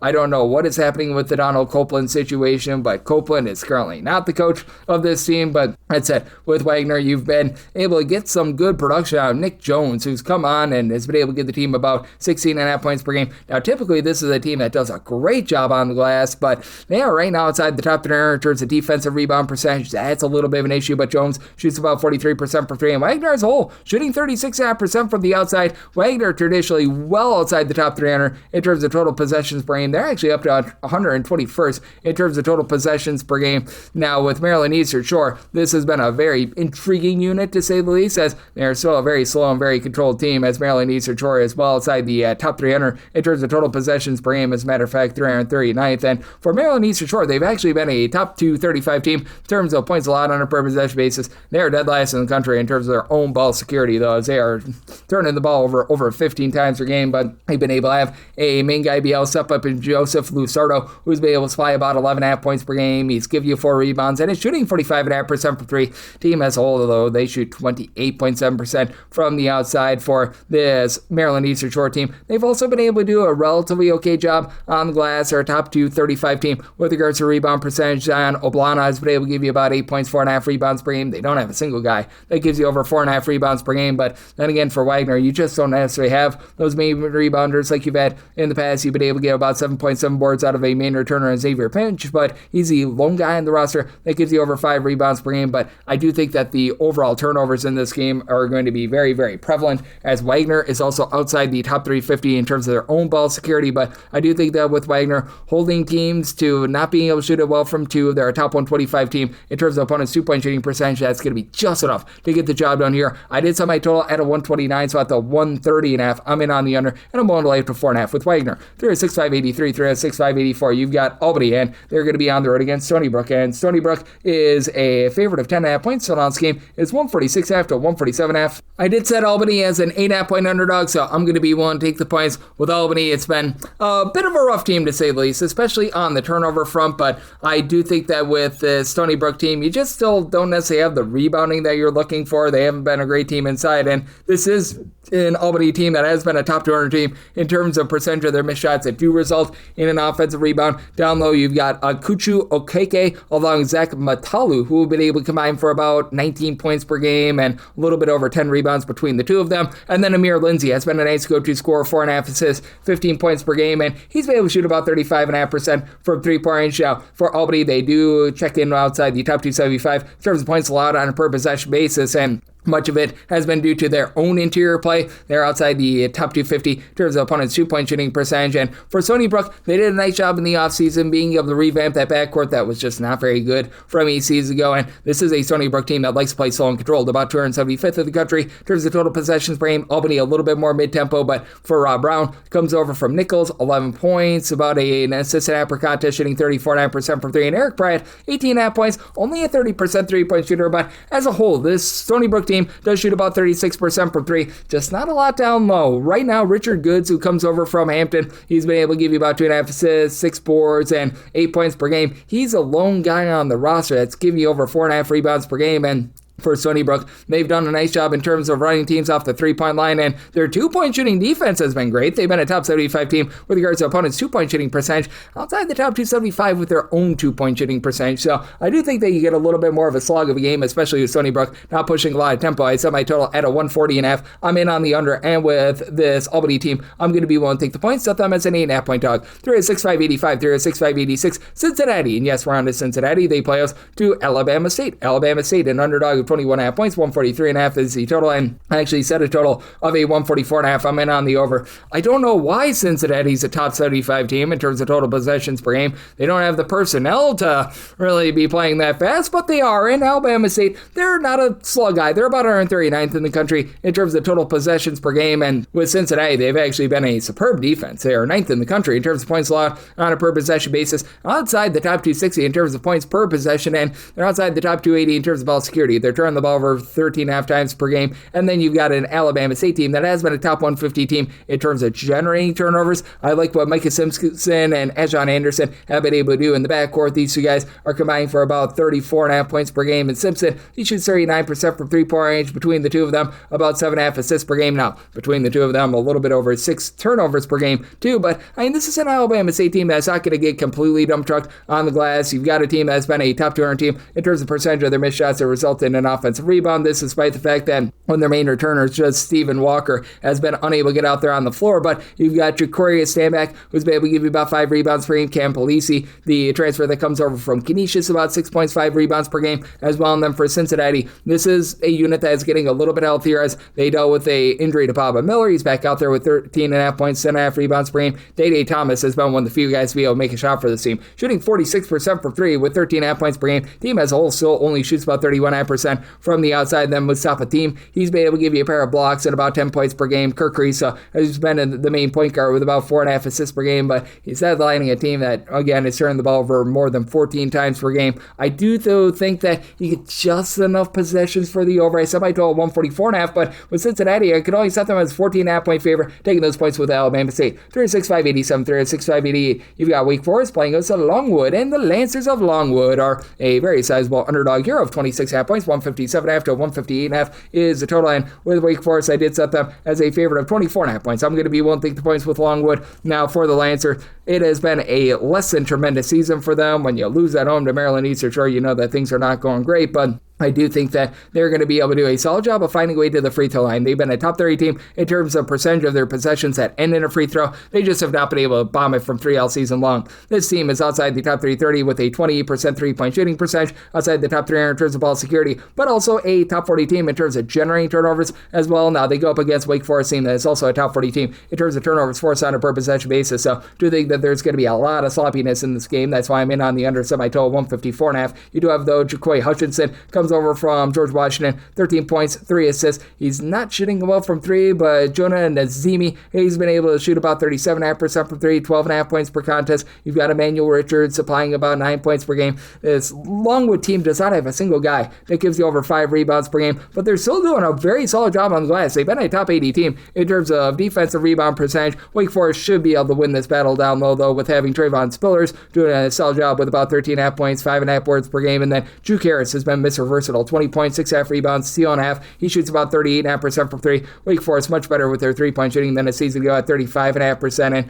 Wake Forest is allowing teams to shoot less than 30% from the outside. Longwood, they're not necessarily prioritizing taking threes, though, because they just don't have a lot of three-point shooting. And this is a Wake Forest team that is outside the top 175 with regards to defensive rebound percentage. I do think that you're going to get a lot of sloppiness with the turnovers that will prevent an over. So, on the underside, I told 154.5, and at 25 plus, we'll take those points with Longwood. 36.589, 36.590. NC State plays those two. Texas Southern. Texas Southern is doing much more than a two-step. They're doing a 33.5 step. They're down to being a 33.5 point underdog. 157.5 is the total, and it's at a total of 162.5. I do like the over. For NC State, this has been a top 50 team in terms of points scored on a per possession basis, and they're a fast but not necessarily warp speed team, about 130th in the country in terms of total possessions per game. Texas Southern is actually playing very fast. They are 28th in the country in terms of total possessions per game, and they're outside the top 300 in terms of points allowed on a per possession basis. As for the Texas Southern team, they're giving up on average 87 points per game right now. And Troy Heapseed, he helps out a little bit. He missed a game or two. He's been down low, giving you about 14.5 points, 8 rebounds per game. And when Texas Southern has been at full force, they've been good on the glass. The only other player that gives you more than 3 rebounds per game, though, is Dwayne Posey. 9.5 points, 4.5 boards. He shoots in the mid-30s from three-point range. And with regards to this Texas Southern team, you have a bunch that just has not been able to do a great job guarding on the inside. They're outside the top 350 in terms of opponent's two-point shooting percentage, and the 16 turnovers per game. Just all sorts of sloppy. That's why I set NC State as such a big favorite. And for NC State, you've got Darion Williams, who's giving you 16 points, 5.5 boards, 3.5 assists, shooting over 44% from three-point range. It's an NC State team that has been great at taking care of the ball, a top 40 team. There's a few turnovers on a per possession basis. They're not giving themselves a lot of second and third chances outside the top 200 with regards to offensive rebound percentage, but they're a top 40 team with their three-point shooting percentage, a top 75 team with their two-point shooting percentage, and you got great versatility with Kadir Copeland, 14 points, 5 boards, steal and a half per contest. And with regards to NC State, I do think that they take it to a Texas Southern team that just doesn't have really anything down low whatsoever. You should have even the ancillary pieces coming in off the bench like a Matt Abel and company to be able to just get the job done for this team. I did set this line at 34.5. I'm willing to lay with NC State. Set my total 162.5. Also in on the over 36.591, 36.592. Syracuse is playing us a Mercer, and Mercer is finding themselves as a pretty sizable underdog of 20.5 points. And the total on this game is between 135 to 135.5. And with Syracuse, I set them as a 22-point favorite. I'm going to be willing to lay it now. Syracuse shooting less than 60% of the free throw line. That is all sorts of brutal, to say the least. But you do have a Mercer team that they just have not necessarily been a great team on offense. Now, Mercer is doing a solid job on defense. They're a top 125 team in terms of turnovers forced on a per possession basis, a top 125 team in terms of opponents' two-point shooting percentage, but they themselves just don't find a way to be able to get to the free throw line on offense. A bottom 20 team in terms of free throw attempts on a per possession basis. For Mercer outside the top 275 in terms of offensive rebound percentage. They're shooting only about 31.5% as a collective from three, with Bernie Blunt doing a nice job, supplying 16.5 points per game, shoots 39.5% for three, and Jake LaMellon has been able to shoot about 40.5% for three with 12 points per contest, but this is a unit that I think is going to have a tough time matching up with the overall size of Syracuse. Even with Donnie Freeman being out of the fold, you still have been able to get some relatively good production out of William Kyle. Comes over from South Dakota State, 11 points, 8 rebounds, and he's been able to give you about 3 blocks per contest as well. And then you've had Kyan Anthony, that is of Carmelo Anthony fame, about 11 points per game. He's not shooting about from 3-point range. Syracuse is only shooting 30.5% from the outside, but Syracuse has also been a top 70 team in terms of turnovers forced on a per possession basis, top 15 team in terms of opponents' two-point shooting percentage as well. And for Syracuse, they're really not taking as many threes as they have in the past. J.J. Starlin has taken a step back with his scoring with about 10 points per game, but I actually feel like less of his shooting is actually more, and you should see Nick Kings, who shot over 40% from three-point range over at Oregon State, see some positivity with the fact that right now he's giving you about 10 points, 4.5 boards, but he's only shooting about 31.5% from three-point range. Syracuse right now, a top 20 team in terms of points allowed on a per possession basis. Do think that you get a slog of a game here, so my total 134. I like the underhand with Syracuse. Want to lay up to 21.5 with them. 36.593, 36.594. It is Pittsburgh. They play us to Binghamton. Binghamton is an underdog of 21.5 to 22.5 points. 140.5 is the total line for Pittsburgh. I set them as a favorite of 21 points. So at 21.5 plus, I'm going to be willing to take those points. And I do this knowing that Binghamton has been quite brutal in terms of the turnover front, but it's not like this Pittsburgh team is necessarily batting down the hatches and forcing a lot of turnovers themselves. For Binghamton, they are outside the top 275 in terms of ball security 3. They're outside the top 3 in terms of turnovers generated on a per possession basis, but Pittsburgh, 9.9 turnovers per game generated. They're outside the top 325 in terms of turnovers forced on a per possession basis themselves. Now they're doing a much better job of taking care of the ball, as you've got in the backcourt DeMarco Minor, who's been coming up very major for this team, about 11 points per game. He shoots 39.5% from 3, and Pittsburgh as a whole, they're shooting about 33.5% from the outside. Cam Corn, 13.5 points, about 9 rebounds per game, and Braden Cummings, he's been able to Cummings around with about 13 points per contest as well, but I do think that Binghamton is going to be able to do just enough to be able to hold in there, because you've got a guy in Demetrius Lilly. He comes on over from the Atlantic 10, and he's been able to do a nice job in terms of elevating this team down low. Binghamton, while they do an absolutely terrible job of taking care of the ball, they're not quite as bad on the glass. They're not generating a lot of second chances for themselves outside the top 3 with regards to offensive rebound percentage, but a top 175 team in terms of their defensive rebound percentage. Lilly, 16 points, 10 rebounds per game. You've had Jeremiah Quigley come over from Iona, give you 12 points, 6 assists, and 3 turnovers per game. Now he's only shooting 18% from 3, and Binghamton should see a little bit of positivity with the fact that they're shooting only 27% from 3-point range. It's a bad shooting team. I don't think that they're quite that bad. Jason Mangini, who came over from Stone Hill a few seasons ago, 9.5 points, shooting about 32% from 3, so I am banking on them just having a little bit of positivity with that regard. You've got a pair of teams that are really not going to be looking to push a lot of tempo either. For Pittsburgh, they are 351st in the country in terms of total possessions per game. You've got a Binghamton team that's more around about 317th in the country, so did set a relatively low total here of a 135. I'm going to be in on the under, and at 21.5 plus, won't take those points with Binghamton. 3-6-5-95, 3-6-5-96. Vermont is playing against Siena. Siena is an underdog of 1.5 points, 135.5 to 136.5 is the total. Set a total of a 132.5. I like the under for Vermont, back outside the top 280 in terms of total possessions per game, and Siena, they are 354th in all of college basketball in terms of total possessions per game. Now, for Vermont, they've been just very strange with regards to their three-point shooting defense. Typically, this is a team that they do a pretty solid job in terms of locking down with regards to overall percentages. They just don't generate any turnovers whatsoever. But, I mean, just given the competition that Vermont has played, they had to play early on during the season against Liberty and Company. They're about 300th in the country in terms of opponents' three-point shooting percentage. I think you see a little bit of positivity there. Meanwhile, for Siena, they've actually been 33rd in the country. Teams are shooting only about 29.5% from three-point range against them. But still, I do feel like this Vermont team is starting to come around a little bit. I set them as a 2.5 point favorite, so I'm going to be willing to lay this small number with Siena. They themselves have just not shot it well from three. They're shooting 29% from the outside. That's outside the top 330 in all of college basketball. Gavin Doty's been fine. 14.5 points, shooting 34.5% from three, and Christian Jones shoots 36% from the outside. Those are the lone two guys on the roster shooting above 31% from three-point range. You've had Justice Schotzo do a nice job in the backcourt. He's been able to do a good job in terms of giving you 4+ assists per contest, 11+ points per game, but I do think that this team is going to have a tough time matching up with what you've been able to get out of the Vermont big man that has come in as a top 150 recruit. And Gussie Alden began his career at Wisconsin and Citadel, supplying about 16 points per game. Missed like the first 3 or so games of the season, but now he's shooting 40% from three. The TJs, TJ Long, TJ Hurley, they combine for 28 points per game between the two of them. They're shooting about 37% from three. Vermont as a whole shoots 36% from the outside. I do think that they're going to have a little bit of a tough time being able to make their threes in this game, but this has also been a unit that has done a great job of terms of not allowing second chances. Now, they themselves do not grab any sort of second chances whatsoever. This Vermont team outside the top 300 in terms of offensive rebound percentage, but they aren't allowing you to be able to get any second and third chances either.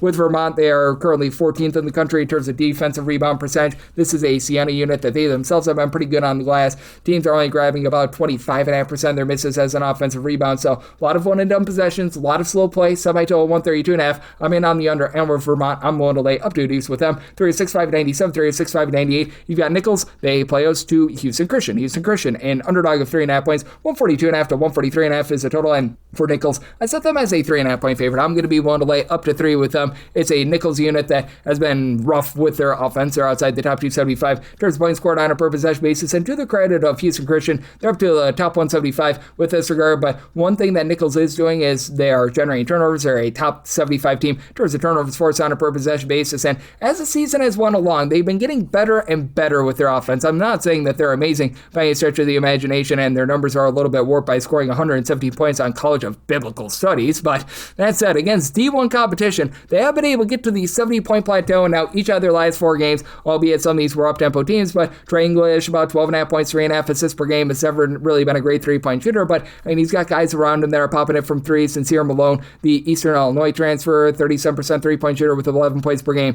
Jellic Dunkley, Jalen Searles, they're combining for about 24 points per contest, and with this bunch in Nichols, you just don't necessarily have a ton of rebounding outside of Dunkley, who's been able to give you 7 rebounds per game, lone guy on the roster that gives you over 4.1 rebounds per game, but it's also a Houston Christian team that, ever since Craig Doty has taken over, they played very slow and controlled. They're outside the top 340 in terms of total possessions per game. They don't have a lot of size either. Nobody on this team is giving you over 5 rebounds per game. Elijah Brooks and Kylan Green have been solid in the backcourt, combining for 25.5 points per game, and Brooks has been able to give you about 3.5 assists. Doesn't necessarily shoot it well from 3. Green does shoot about 35.5% from the outside. He's been able to supply about 6 assists per game, and Houston Christian, to their credit, only turned the ball over about 11.5 times per game. They've also been a solid team in terms of not allowing second and third chances, even though you don't have that dominant rebounder. Top 150 team in terms of defensive rebound percentage, but that lack of size really comes through on the defensive side of things. They are outside the top 275 in terms of opponents' two-point shooting percentage. I do think that Nichols, a team that has a little bit of hit or miss to their just overall three-point shooting, they're going to be looking to pile drive the ball inside. As for Nichols, this is a unit that, with regards to their percentage of shots that come from two-point range, they've been a top 175 team with that regard, and I do think that them generating the turnovers that they do get the job done here in a low-scoring game. So by total 135.5, like the under, and I'm willing to lay up to 3 with Nichols, 306.599, 306.600. You've got Ole Miss, and they're going to be playing as Alabama A&M. Neutral court game, which Ole Miss is a 19.5 to a 20.5 point favorite. Total on this game between 134.5 to a 135.5, and set a total of a 137.5. I do like the over. For Ole Miss, it's honestly been a relatively rough season for them, but it does feel like things are starting to get a little bit more online with them. They're still a top 125 team in terms of fewest turnovers on a per possession basis. Really, the issue that you got for Ole Miss is rebounding. They're outside the top 125 with regards to a rebound percentage, but got an Alabama A&M team that's outside the top 275 in terms of percentage of their missed shots that result in an offensive rebound. Ole Miss solely turned the ball over about 10.5 times per game. They're a slow team outside the top 250 in terms of total possessions per game. Alabama A&M well outside the top 200 as well, but AJ Storr, it feels like he's starting to just really find his shot. He's shooting over 40% from 3 with 13 points per game. Took up a little bit of time to be able to get things going, and then Elias Cardine along with Malik Dia, they're both give you about 13 points per game apiece, and with Cardina, he's been able to give you about 4.5 assists, a steal and a half per contest, and he's shooting 36% from 3-point. Kessa Giffa has been able to shoot 40% from 3, and for this Ole Miss team, they should be able to take advantage of an Alabama A&M defense that is well outside the top 250 in terms of points allowed on a per possession basis, and for Alabama A&M, you do have Kadavius Dozier, give you a bit more scoring, 14 points, 4 boards. He comes on over with Grambling coach Dante Jackson from a season ago, and he also brought with him James Graham, PJ Eason, pair of guys that are giving you about 7.5 points per game. Graham dealt with a little bit of injury, but should be all good to go here, and James Flippin is another guy that followed from Grambling. He's only been able to give you about 4.5 points, 2 boards, so he's seen a little bit of a dip in production. It's an Alabama A&M team that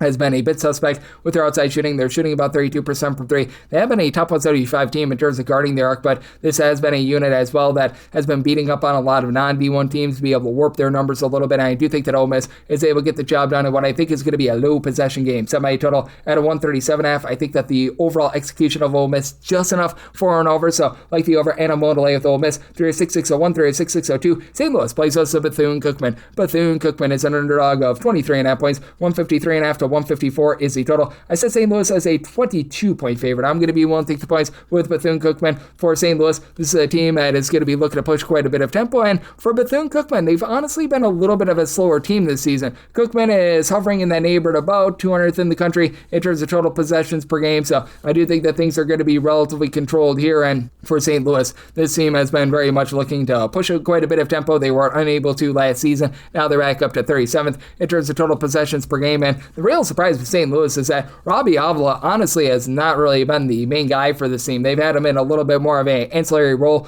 12 points, 4 boards, 3.5 assists, so he's giving you good versatility and is shooting well over 40% from 3, but it's actually Deion Brown and Amari McCautry who are combining for about 25 points per game. Brown is shooting in the mid-30s from 3, and for the St. Louis team, they're just doing a nice job of executing on the inside. This has become a top 25 team in terms of rebound percentage. They have one kryptonite, though, the turnovers. They are outside the top 250 in terms of ball security, and then when it comes to this Bethune-Cookman team, I do think that they're going to be able to hold in there because this is a squad that in the past has been able to do a nice job of generating turnovers with the Heedy brothers, Quinton and Jacoby Heedy, being able to combine for about 26 points per game. It's a Bethune-Cookman team that as of right now, they're about country average in terms of turnovers forced on a per possession basis. They do get really hurt inside, outside the the top 300 in terms of opponents' 2-point shooting percentage, but this is also a unit that has Daniel Ruzon, who should be able to hold up down low, 11.5 points, 4.5 boards, and I like what Ontario Morris has been able to bring to the table, 3.5 assists, 2 steals, 13.5 points, 4.5 rebounds, so nice stat sheet suffers. They've still been dealing with a few ailments and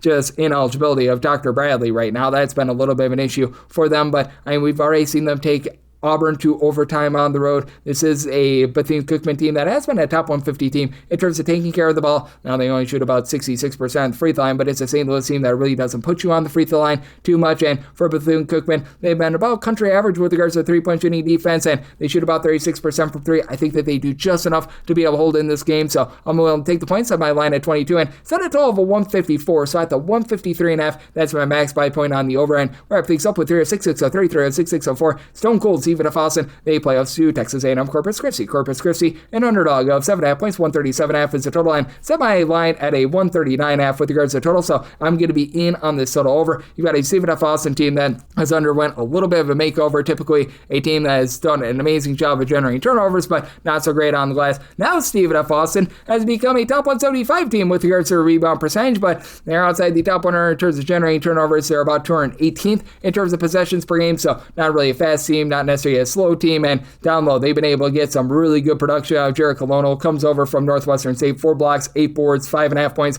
per game, and then Keon Thompson, the main scorer from a season ago, he's back. He and Latif Patrick Jr. combined for about 33.5 points per game. Neither guy shoots it well from three, but as a whole, they are shooting 37% from three. That's because Neeraj Čakovanic, hopefully you got that correct, shoots 48.5% from 3 points. He's been able to do a nice job of headlining things for this unit, and for Stephen F. Austin, they become a top 100 team in terms of percentage of their missed shots that do result in an offensive rebound, and teams are not getting good looks from three against them. There are aligned teams that shoot less than 31% from 3-point range. I do like the over, though, because you do have a Corpus Christi team that is starting to crank up the tempo just a little bit more after they were very slow to begin the season, and this is a Corpus Christi team that typically has been based around doing a nice job generating turnovers. They're back in the top 100 in terms of turnovers forced on a per possession basis, and to the credit of Corpus Christi, they are a top 100 team in terms of defensive rebound percentage, and they themselves have been able to give themselves a few second chances with Sheldon Williams supplying about 12 points and in that neighborhood about 6.5 rebounds per game. Nicholas Shamboyo, he began his career over at Denver. He's been missing with a little bit of ailment, but now he's back. He's been able to give the team 9+ points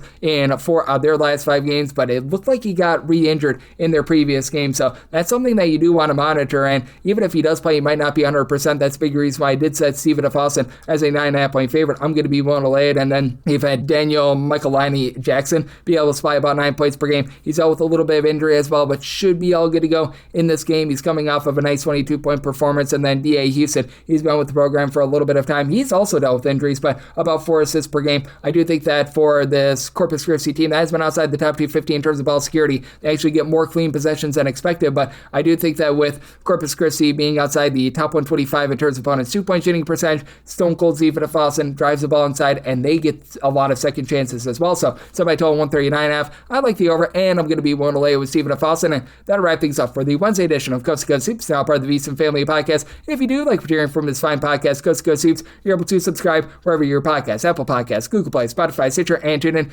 If you have a question, comment, segment idea, what have you for this podcast, you do have 1 or 2 ways we offer those in. First one is my Twitter/X timeline at gunit_81. Keep in mind, letters EM, they mean does not matter, so per usual, please do send these into the timeline. And the other way is find an Apple Podcast review. If you rate this podcast 5 stars, it is very much appreciated. And from there, you're able to fire in whatever you'd like to hear on this podcast via that 5-star review. I'm with you guys every single day with fixed analysis on every game, every day. So I'll be back with you guys once again tomorrow. Thank you.